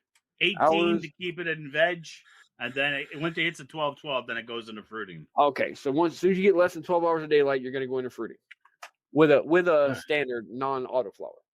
Yep. I'm at about 13 hours right now, and I probably won't hit 12 hours again until the fall. So that would mean your plants are going to grow until the fall before they even start to flower. Yeah, fuck that. I'm gonna have to have an auto flowering. I can't. I do such high intensity rotations, that of like crops to be able to feed my family from the land and feed my friends and stuff. I do such high rotation that I can't just have like half the greenhouse taken over by fucking weed for an entire season or like an entire year. Because by the fall here, I'm talking like late November, so I can't have something just keep pumping out vegetation that's useless until for the next like 9 months, Right. So autoflower sounds like the way, and you can always get more seeds if you need them, if you need to grow more. Well, I want to do. This sounds like something fun to trade. Sounds like something fun to do. Yeah. This is a whole whole new world. But yeah, I like it. I like it a lot. And I do. I'm going down memory lane with my pictures here. I'm still going through all my old pictures, by the way. Oh shit! I forgot about that. What'd you do? Well, you know how you guys are always snake guys. Yep. Yeah. And I'm always telling you, reptiles are gross. There was a time. Cats are gross. There was a time in my life when I had a reptile pet. What was her name? Was it a lizard? Was it a lot lizard? FAFO pics right there, bro. Okay. Let's see here. Oh, bearded dragon. Oh, I love bearded dragons. They're great. Yeah. They're big scaly puppies. Yeah. They require fucking weird lighting. You need to have the UV lighting or they fucking die off. But they didn't know that until like the last 10 years. And they've been selling them for fucking ever. You can get away with it if you dust their crickets. You can get away with not having to have the crazy with the calcium fucking shit. Yeah. The gut loaded yeah. worms and stuff. Yeah. You can get away with just like a regular like UV light without having to get all the bee strain and all the other crazy shit that's going on. Yeah, I didn't have anything fancy like that.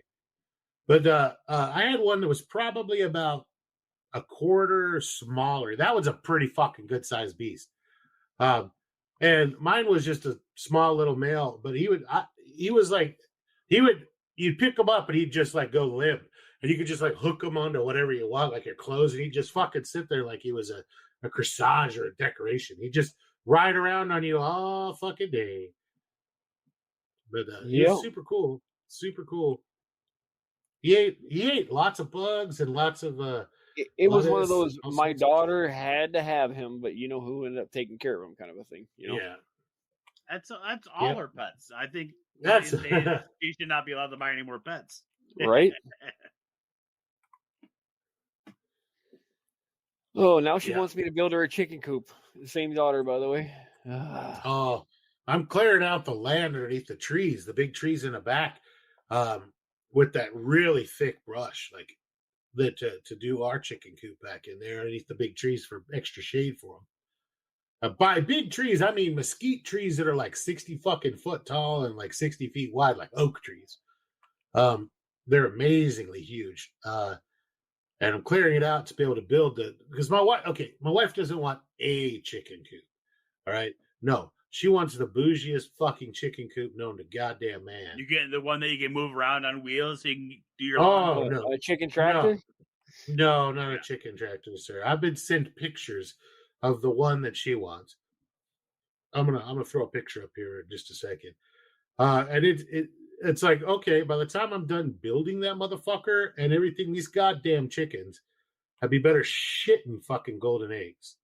All right, because this thing's probably going to cost me like probably $7,000 to $10,000 a fucking build. Look at this goddamn thing. I put up in a podcast pic. Fuck that! Look at that thing. You need to double that size of that. Double the size easily. That's just their like their sleepy time house, and they're like during the daytime they'll have an automatic chicken door at the end of the run that they'll be able to come out and stuff. But she's like, I want a little herb bed around the chickens. I was like, okay, the chickens are going to get out and then immediately eat all the fucking herbs and like scratch everything up. Like you've had chickens before, sweetheart. They just destroy everything. But it's going to be so cool. I'm like, no, you're going to have one good Instagram picture and you better hold on to that fucking picture because they're going to destroy that herb bed. But that's what she wants. So that's what she's going to fucking get. She's going to get her fancy chicken house.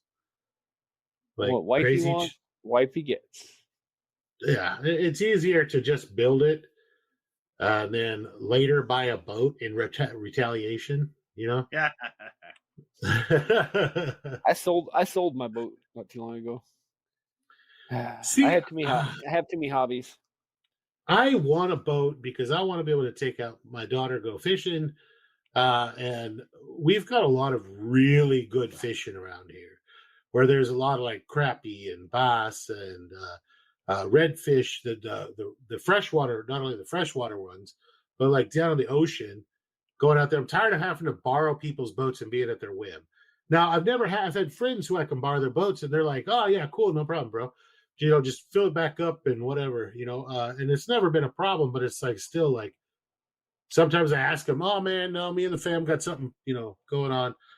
So I don't need anything fancy. I just want like, you know, like an 18-foot John boat, you know, with a center console kind, you know, just so I have places for me, the wife, couple, like the kiddo, and if I want to bring a friend or something, and go out and go fishing.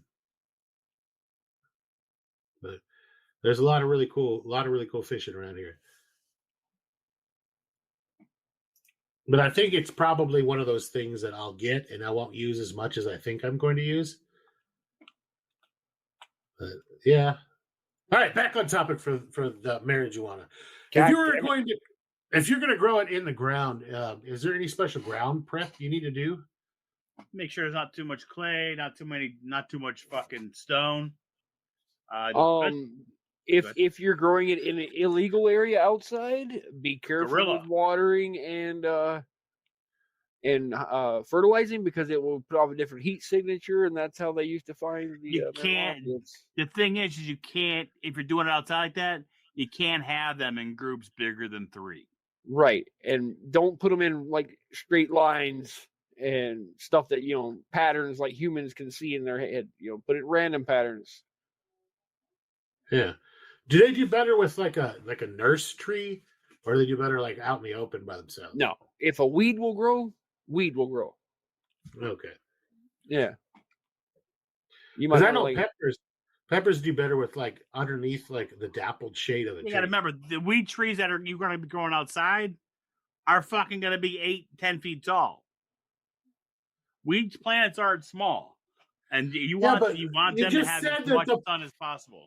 You just said the fucking deer would eat my goddamn weed tree. I've had it happen to me. Absolutely. But you do the same thing that you would do with a fucking tomato plant. You put the fucking ring thing around there.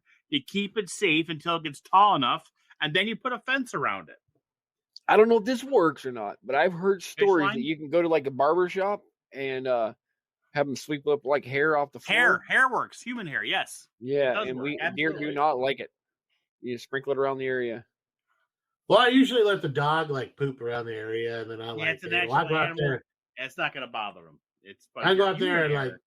pee like around the garden area, and that usually keeps out most of the deer. But also like I check at night, like every time I get up go to the bathroom, I shine a spotlight out in my garden. If there's a deer out there, I'm not above tagging it with the paintball gun. Mm-hmm. There's been many multicolored deer running around, which I've hit with like 7 or 8 fucking paintballs because the thing's like fully automatic if you hold down the trigger. And yeah, fuck you, deers. I've had a problem with sunflowers. They like to go like as soon as the fucking sunflower starts to put on the head, and right before the fucking head opens up to bloom, they come and they eat the fucking heads off all the goddamn sunflowers. No, the easiest thing with deer, man, is to put up a fence, and you don't want a fence that people can see because then people will come get your weed. They won't. If they come through, they're like hiking through the woods and they find your shit. They won't. They're not going to take it now because it's no good, but they will remind themselves to come to your house in November. I've seen it. I don't think it would be very wise for random people to come walking through my Dude, area. you say that, but you have no idea how fucking people will fucking do that kind of shit easily.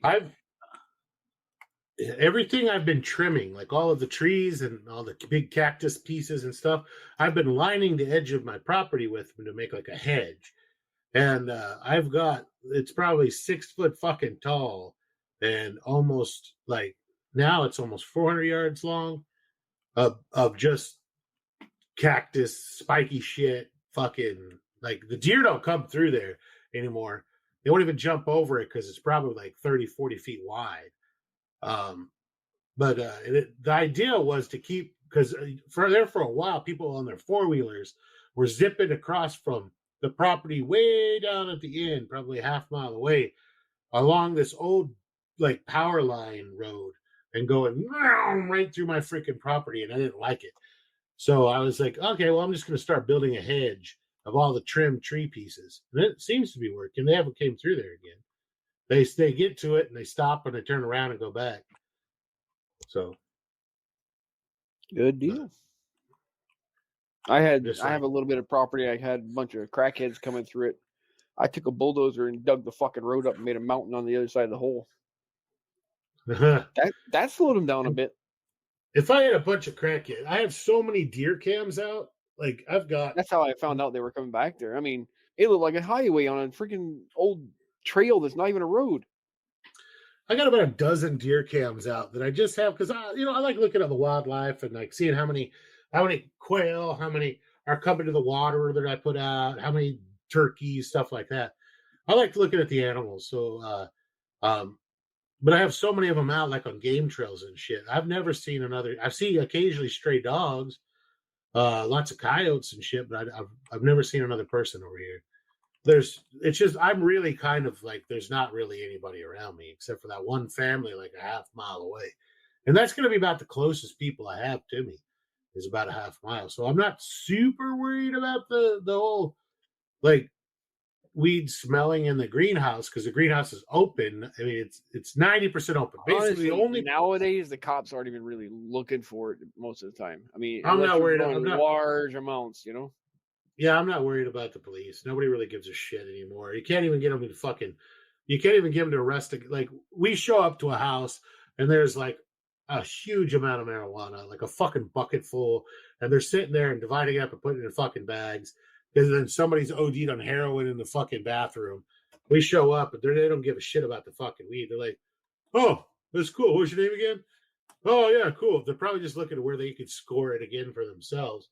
But they're more worried about the heroin guy and where he got the heroin at. They don't really give a shit about weed. We can't even get them to fucking ticket those people because they're like, oh, it'll just get thrown out in court. Yeah, in and out now. They don't even hardly prosecute it anymore in most places.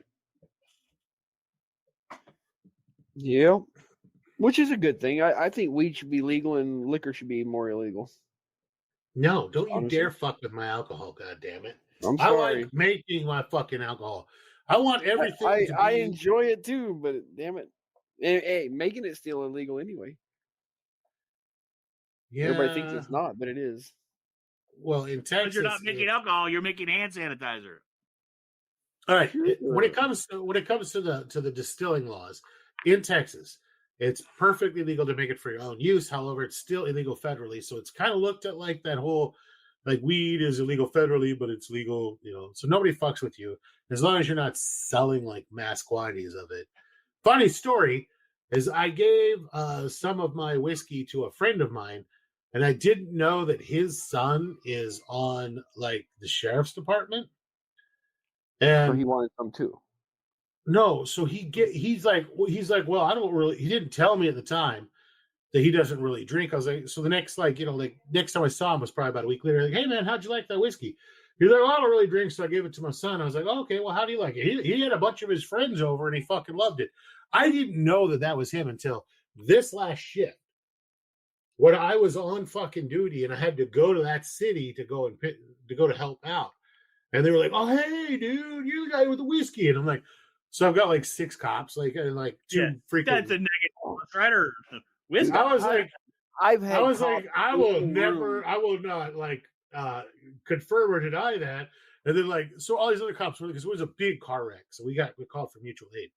And all these other cops were like, hey man, can I get some too? It's going to be my like quinceañera, my kid's quinceañera coming up. I was like, I could give you like a bottle, bro. Just stop by and I'll give you a bottle.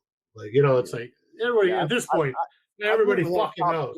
In the room while I was making it before in the past. Yeah. It's not a big deal. Nobody really cares unless you're just like, I like making stuff for my own consumption or just enough to share with friends. I'm not the biggest producer in the fucking world. I'm not going out there and I'm not growing. I'm not going to go out there and grow 200 pounds of marijuana. I want to grow enough for my fucking wife. Just so that my wife could. You know how we always say mushrooms aren't a cash crop? Liquor's even more of not a cash crop, honestly. Not a cash crop at all. No. And definitely not fucking mushrooms. And not weed nowadays either. I don't know what is. I mean, I'd like to find out what is a cash crop, but gold. Yeah, right. I can't grow that. Damn it. I want to go to Alaska. I'd be one of those motherfuckers sitting there in a fucking tent, making a cabin half a day, and then fucking digging dirt. I got no problem with that. Here's how you farm gold. There are a lot of homeless people out there who've had decent tooth care at some point in their life. Yeah. So you just buy them off of them. You'd be like, hey, I'll give you $20 for that tooth. So that's how it works. Don't do anything. That was terrible advice. Don't do that, guys. That's going to be another step on your yellow brick road to hell. If you follow my advice. I'm a terrible human being. This has been a pretty fun episode. Okay, so go over cloning for me real quick. So like somebody that's gonna do, you can't clone autoflowers, right? Because they've already genetically been like once they start growing, the biological clock has already started. So once it goes, I mean they can theoretically be cloned. It's just not recommended. You're not going to get a good harvest. I mean, you'll still get a harvest, but remember they have stages that I don't know. I would say not to do it because you're wasting. Yeah, you're better off not.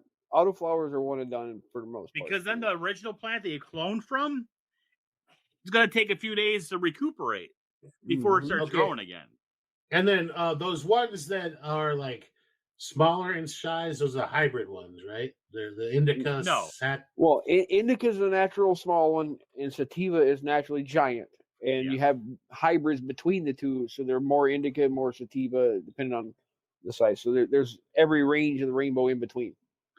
All right. When it comes to cloning, all you're doing is you're looking for branches, and because you're gonna thin it out, you got a mother plant, so you want to make sure it's nice and good. You're gonna go down 2 nodes. I was gonna say you need at least 2 nodes for a clone, and then you cut it right above the next node. And then you cut it at an angle. And then you go ahead and you use a razor blade. It's the best thing because you don't want to crush it. You want to have a nice clean cut so that all the tubes are nice and open. And then you put it in a glass of water. That's what I do. And then when I have them all done, because you can take a lot of clones off mother plant, and they'll be just fine. And then you go ahead and you can use a cloning powder or Hormone, cloning yeah. gel. Rooting hormone. Yep. Or you can even use fucking honey. You fucking put that in there, and then basically you put that fucking clone that you've just cut, and you put it in a not steel wool. What is it? Fucking goddamn it. Rock wool. Rock wool. Rock wool. Sorry, I couldn't think of it. And you put it in there, and you keep it damp, and you cut the leaves off. Not all the way off. You cut the ends off because they're not using that. Yeah, right? Or I usually I cut half of my leaves off. I leave half of them together. That's just my personal way of doing it. Yeah, I leave a little bit of leaf for a photo period, but not. It doesn't need full amount of leaves anymore as a clone. Yeah, but I put my clones in a dome underneath light 24/7, and they will stay in that dome until their roots start coming out of the fucking block. And once that happens, then it's time to go either in the fucking pot, or it's time to go in the clay fucking marbles. Hydrotron. Yeah, or that if you're using that. I always found that to be way. I've set up hydro I use river pebbles, honestly. I use river pebbles. I've used the little pebbles before that I bought from Home Depot. I just rinsed them real good beforehand. Yeah, exactly. All the dirt. Why did I use pebbles? Because they're better? No, because they're cheap. Cheap. That's why I use them. The big bag of Hydrotron, I got it for. I think I paid $50 for it, but it was like I can't get it or whatever. But like a big ass fucking like 1 cubic foot bag of freaking river pebbles at Home Depot was like $9. So that's what I used. Yeah, me personally, I can't even get hydrogen. Not in large quantities anyway, unless I order it off the internet. But and the rooting hormone, if anybody's curious, you can go to the gardening section in Walmart and buy it. It's in a little jar right in the gardening section. Rooting hormone. You can't miss it. It's super simple. Yes. It's every garden center in the world has it. It's right next to that gimmicky Thrive shit. Yeah. It's like I think the most common brand is like Root Tone or something like that. Yeah, Root Tone. That was the name I was looking for. I don't know. I've had my jar for about 10 years. Yeah. And there's gel kind now and there's powder kind now, whichever one you like the best. They say that you should take it out and then do it. Yeah, to keep from contaminating. Yeah, but I've been dipping my shit in that fucking jar for 10 fucking years. And the reason you put your clippings in water as you harvest them, air bubbles. You don't want you don't want to like take a syringe and get an air bubble. It'll airlock the plant and it won't be able to uptake the water. Yeah. Same thing I do with like when I'm cloning roses. Right. Dude, I mean, cloning plants, it's the same across the board. I mean, 90% of the time. I mean, you could do when it comes to that cloning shit. People think it's hard, like cloning mushrooms. You fucking rip it open, you take out a fucking piece, you put it on the... Dude, I don't even go as far now to put it on agar. If I've already got something in long-term storage and I've got a fruit, I will open that thing up and I will cut a strip out and throw it in a jar of fucking grain. And it's just as good. Plants are just stupid easy. I'm sorry. I mean, God. I remember as a kid in our backyard, we had a tree. I don't even know what kind of base tree was. It grew 3 different kinds of apples, 3 different kinds of pears, and oranges on one tree. Because my dad grafted all the different branches onto that thing when it was little. I mean, it was just a little hobby that he had. I mean, it's amazing how versatile plants are. This is, I put up in podcast pics how I clone the figs for aeroponics. Is that I bought, I guess it's like that pipe wrap stuff. It fit the little cloner, like I guess high density polyethylene fucking little discs they had were like $1 a piece, and I was like, fuck that shit. So I just bought some of that pipe wrap, and I put it around the part that I was going to clone, and you can just chuck it down in my little aeroponics system. And it works. It worked really well. I cloned the shit out of fig trees. I've even cut circles out of that packing foam like computers come in. Yeah. Cut a slit halfway through it and stick a stem through it. I've done that before. I mean, it's something as long as it holds the stem, that's all you really need. It works. Yeah, I cloned a shitload of figs. I think I have a 96 cell cloner. And it Nice. just runs off a little pond pump and it just Yep. sprays up off the bottom. Oh, And beautiful then, arrow cloner. Yep. Those yeah, are an arrow nice. cloner. I use it. I've used it for cloning fruit trees and fucking just vegetables for the longest time. But I think it's probably going to end up cloning some marijuana. Probably end up cloning what it was originally built for. Right. That's what it, a lot. Marijuana cultivation has given us so many advancements in gardening over the years. I So believe many. you. I believe you. It's like everything. It's like porn with everything else. Yeah, it's like all your hydroponics and stuff were all developed for growing marijuana originally. I mean, that was like the ultimate goal for most of them because it was the cash crop. It was the original cash crop. Nice. And now we got a lot of things to this day because of it. A lot of your genetics in how to do genetics with plants was derived from backyard scientists doing genetics with mushroom or marijuana. Sorry, got mushrooms on the brain. I'm thinking about doing mushrooms again soon. Yeah, I had a bad experience a few months ago and I haven't. I had a bad experience a few months ago and I haven't touched them since. I need to get back on the pony. Wait, what? Yeah. Huh? You mean taking them? Yeah. Oh, I thought you meant growing them. No. Eating them. I went way overboard. I don't know if you guys noticed or not, but I've been going a little crazy with the psychedelics lately. What? No, I might have gone a little too far with the mushrooms. No, we were just talking about. Hey, is Trimmy gonna kill himself accidentally? Let's just call it a midlife crisis, okay? He's gonna be perma-fried, and then we're gonna be like, hey, where's Trimmy? He's like, I don't put that in my colors. I can taste the rainbow. I've tasted the rainbow multiple times. I licked it in the vagina. I'm glad that you have decided not to die. I haven't decided that yet. It's still on the table. I've certainly lost my fear of death. I'll leave it at that. Yeah, let's not keep pushing the fucking limits, little buddy. Because it's okay not to be scared, but don't fucking rush it here. Huh? Yeah. No, I'm not. Like looking to die or anything. I just been wanting to explore the possibilities of the universe a little bit while I'm still young enough to enjoy it. Aren't you like 50 years old? Not yet, but I will be soon. 50, dude. That's halfway, man. If I have a good life. Oh, hey, maybe if I start growing and do a grow of marijuana, my wife will finally use her fucking Levo thing that's just gathering fucking dust. Is it in her night table? I don't know what this is. A Levo? The Levo, the one that makes concentrates. You said you tried that shit and it fucking blew up.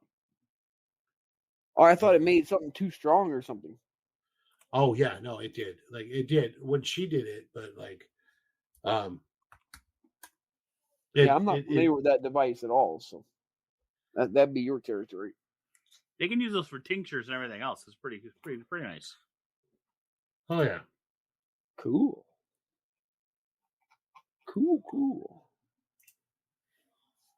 Yeah. I went a little crazy with the mushrooms. Sorry, guys. I the next time I do them, I'm gonna go back to my old way of doing them. That wasn't quite so intense. Well, dude, I had a bar from Ginevra. No more boofing them. It was 8 grams of ape. And oh my god! I was only planning on doing a couple just to fucking, have some fun. 8 grams a lot, dude.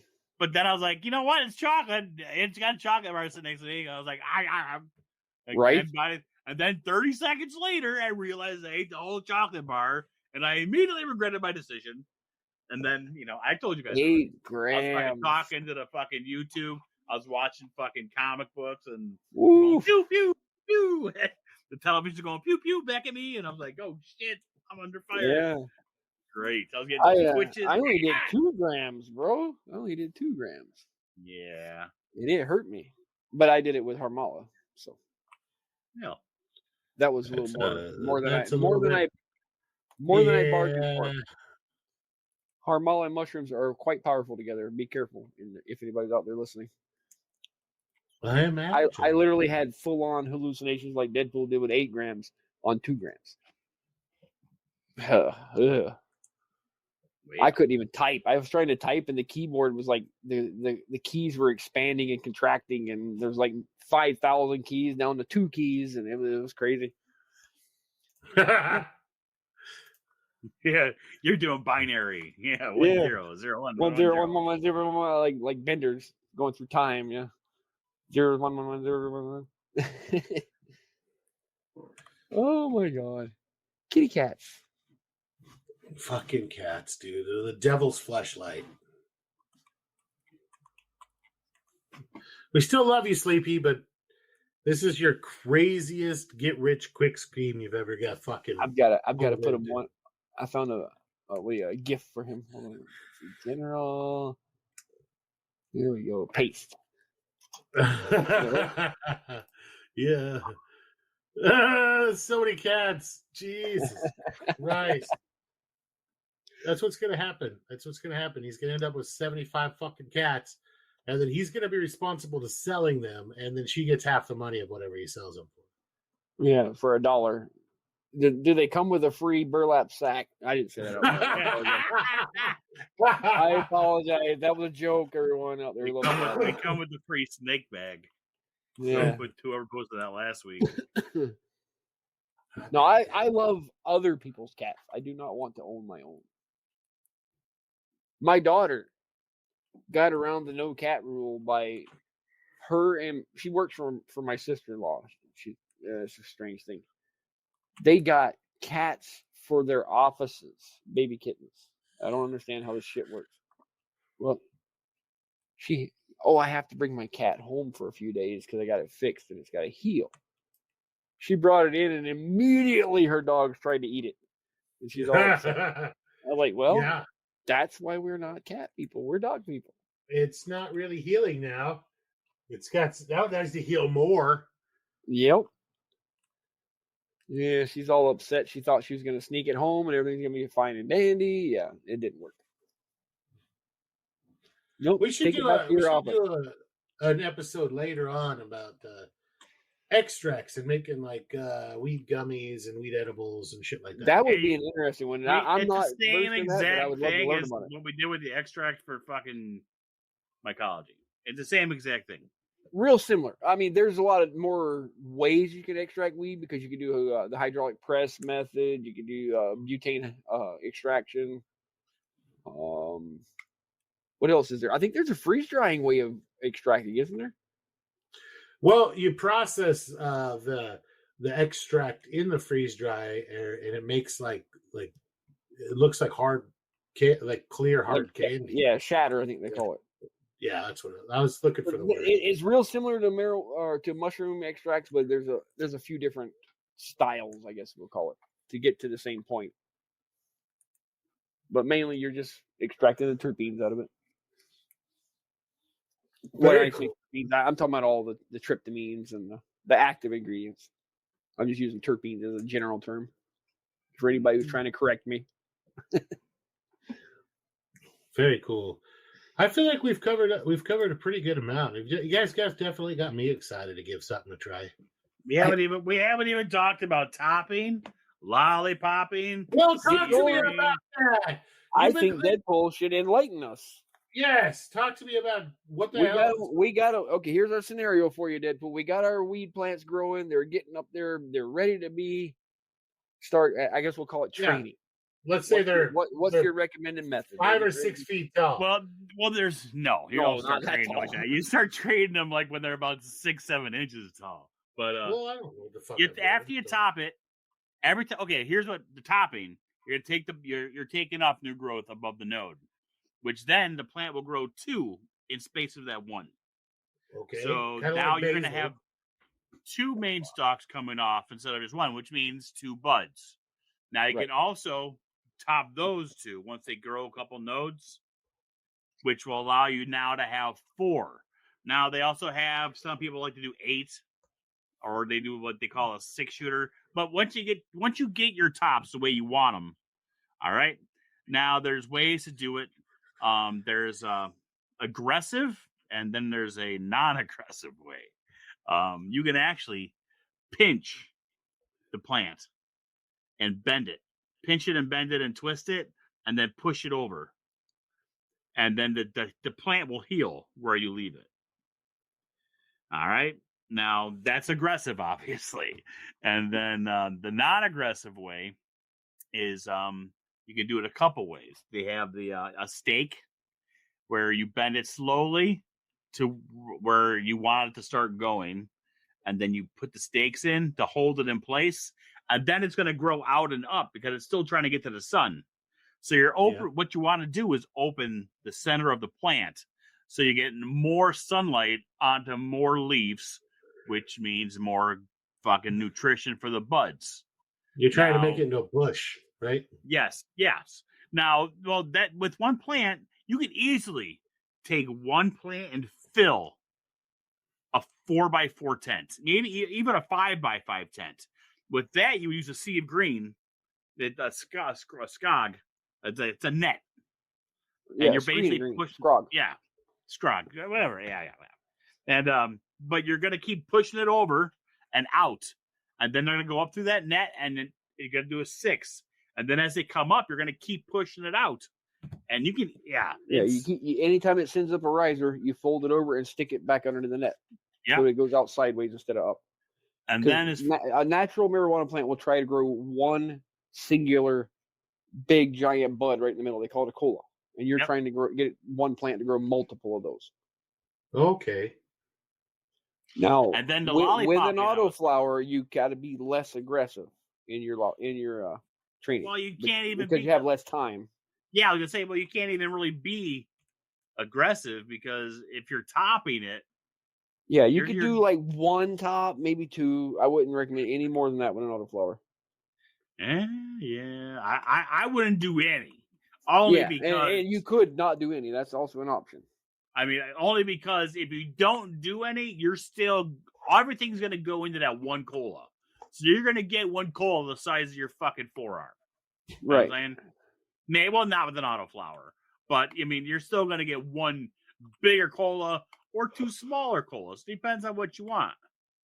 You know, but it all comes down to how you take care of the plant. And like I was talking about the lollipopping, that's getting rid of all the leaves. They call them sugar leaves, the big wasteful leaves at the bottom that they're underneath. They're not getting any sun. They're being shaded. They're being shaded by the colas. They're being shaded by other leaves. So just like with tomatoes, you just get rid of them so they don't get moldy. Yes. No mold, and they don't drain resources from the rest of the plant. Yeah, and it lets the air circulation really get in there to stop the mold and everything you guys were just talking about. But on tomatoes, you want to grow fruit, not foliage. So you remove a whole bunch of the leaves. Yeah, I mean, you could actually take a plant and take all the leaves off except for like 10. You know, each. I mean, I don't want to say that like just give you a number. It's just, but. You can really fucking you can clean them up, and the more sunlight gets down lower, there's smaller bud sites that are lower will still produce smaller buds for you. You'll have more product in the end. Okay, so it really fucking is like growing tomatoes. It's so similar, yeah. Like I said, close your eyes and pretend like it's a potato or tomato plant, and you'll be close. Yeah, that's pretty much the fucking exact same goddamn shit I do with freaking tomato plants. Is I remove all the fucking leaves except for like the top 1/4 of the fucking plant, and then as those get big and annoying, I remove those motherfuckers too. Yes, a lot of people do selective trimming in there to thin out the canopy to get light to penetrate deeper into the canopy. Yes. Yeah, because you want to get the light on. Once it starts fruiting from the fucking bottom up. Right. And then you start like you the fruit itself is able to absorb, like do photosynthesis, and the stalks themselves can do photosynthesis. So you don't fucking worry about that shit. Yeah. And in general, probably 70% of what we call fan leaves, the one that you see the picture of when you think of marijuana, the big giant hand sites, 70% of those are unnecessary, honestly. Now, do they have a use? Not really. Not that early in the grow. There's no There's no THC. There's Yeah, no nothing on them. when you're at harvest time, like that picture I posted in podcast pics. If you look, it was just starting to produce the little. There's like little. They look like little mushrooms under a microscope with THC in them. They will get on some of the leaves and they'll get shiny. Those leaves do have THC in them. You can process those. Anything with those little tiny balls on them, and when the ball it starts out clear, and then when it starts to get some color to that ball, that's when you know it's getting close to being ready to harvest. Also, they'll get cloudy and. So when they look like they've been frosted a little bit. Yeah, the frost is what you're looking for. That's your good stuff. That's what gets you your high. You want like 10 to 15 that start when they start to turn amber. Yeah. Yeah, if you zoom in on that picture I showed with bigger, you'll see all them little dots. Those are all little nodules that contain THC. Okay. All right. Well, that's super helpful. Yeah. Excellent. They're called trichomes, in case anybody's wondering for the exact name of them. Nice. I feel like I've learned quite a bit. And that's a really small bud in that picture, but it's it was just forming. So yeah. I was proud of it. Now, how do you know when to harvest? When the trichome starts turning amber, what did you say? 70% of them, Deadpool? 15%. 15%. 50% are amber. The red, then it's gonna be like 60% are be translucent, and then the rest are clear. That's when you do it. A lot of growers actually like carry a jeweler's loop, and they'll put it on their eye and look at the trichomes really closely, and so you can see inside of them. When it gets close to that time, then you'll know. Or when the you'll see those white hairs on the buds. Yeah, those will start to like shrivel back a little bit when it's getting close to harvest time too. Okay. All right. Yeah, that's pretty cool. I feel confident enough to FAFO the shit out of this. Mm-hmm. Mm-hmm. Yeah, it shouldn't be that difficult.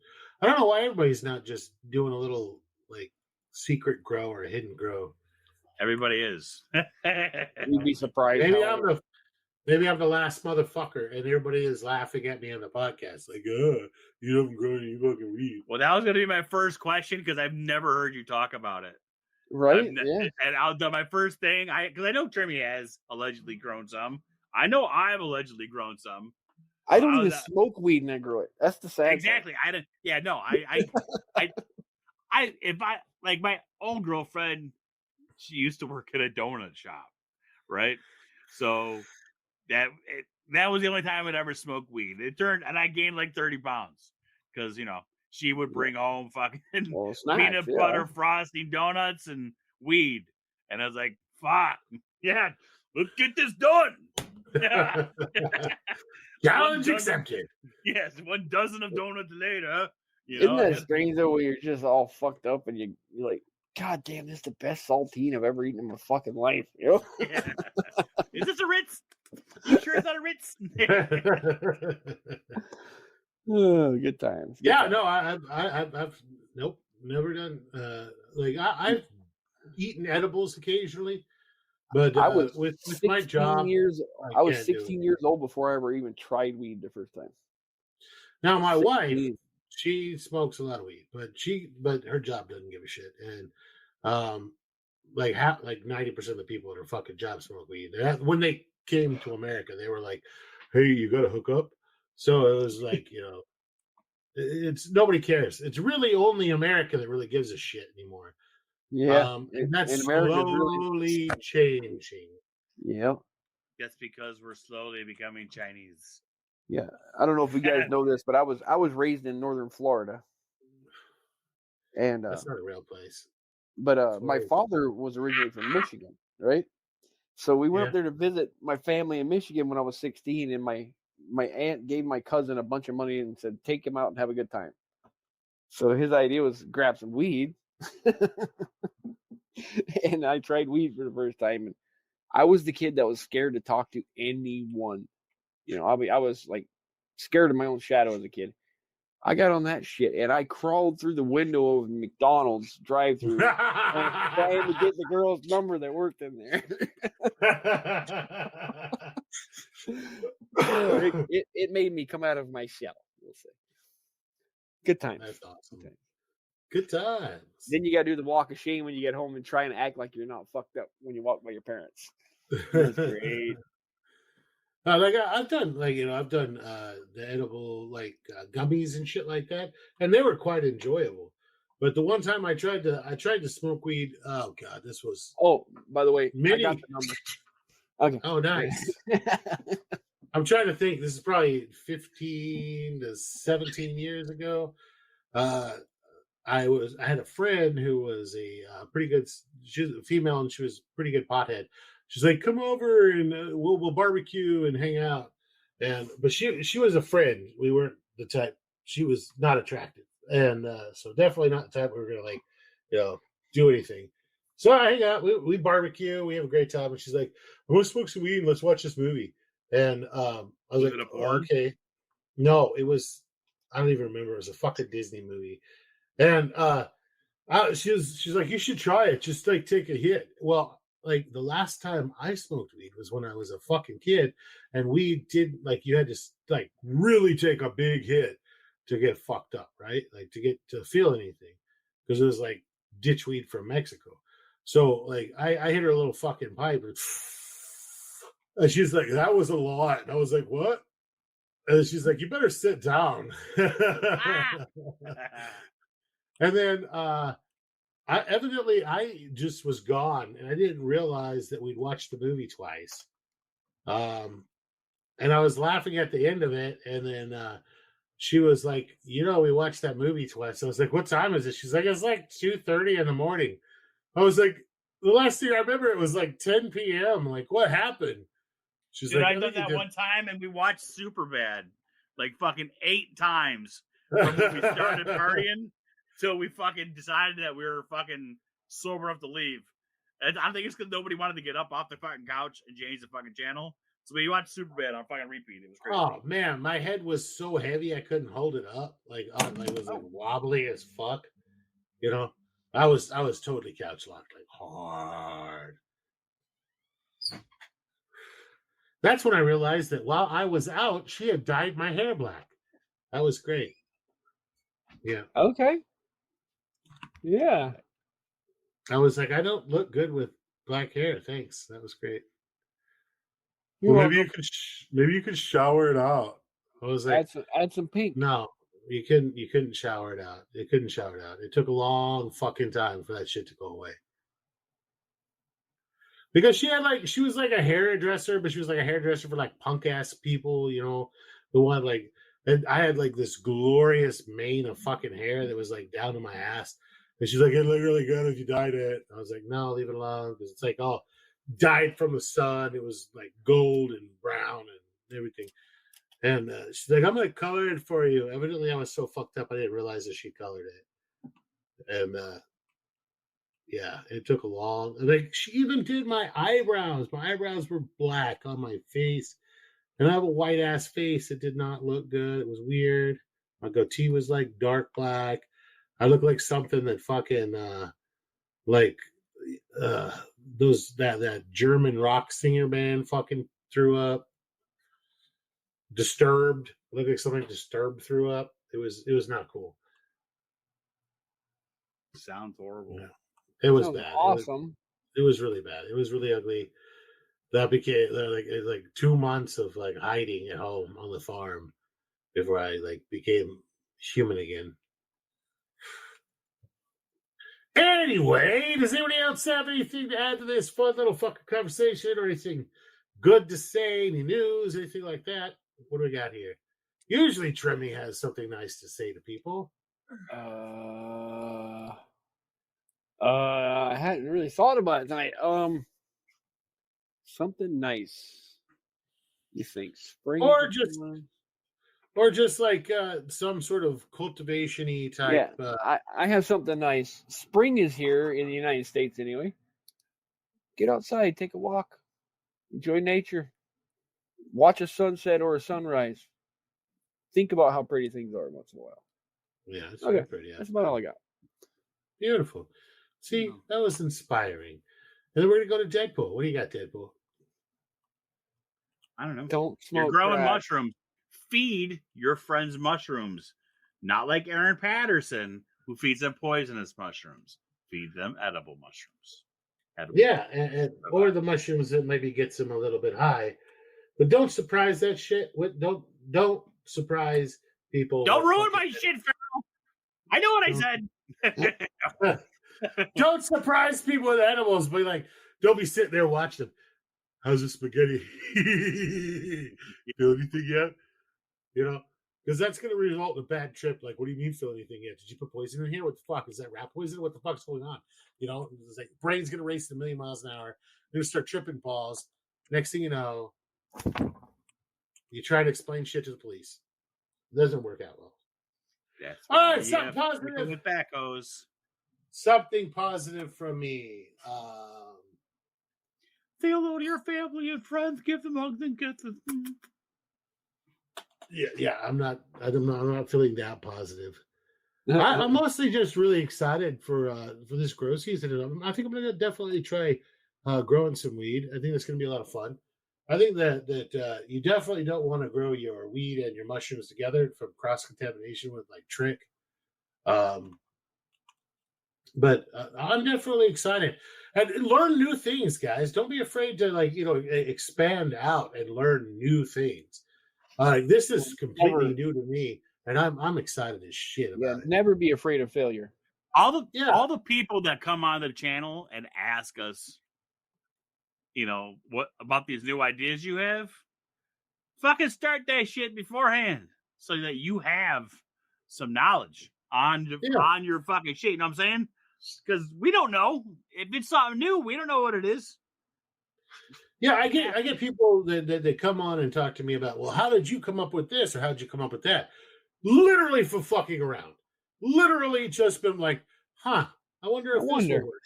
Yeah, and that's it. That's how discoveries are made. And that's how fun happens. Maybe you come up with the newest, greatest way and make the newest, coolest tech. Or maybe you just figure out what works for you. But don't be afraid to fail and don't be afraid to try. Like, what are you really out?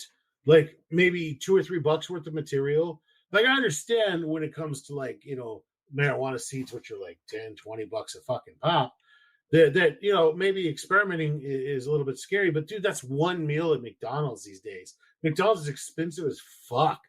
Like, everywhere's expensive. So it's like you're going to skip one fucking meal to FAFO something and have fun with it. To me, the payoff is much better and much more fun to experiment than I would ever get from just like eating at McDonald's, right? So, and there's some people out there that might be going meal to meal and might be kind of poor. Well, then follow an established tech.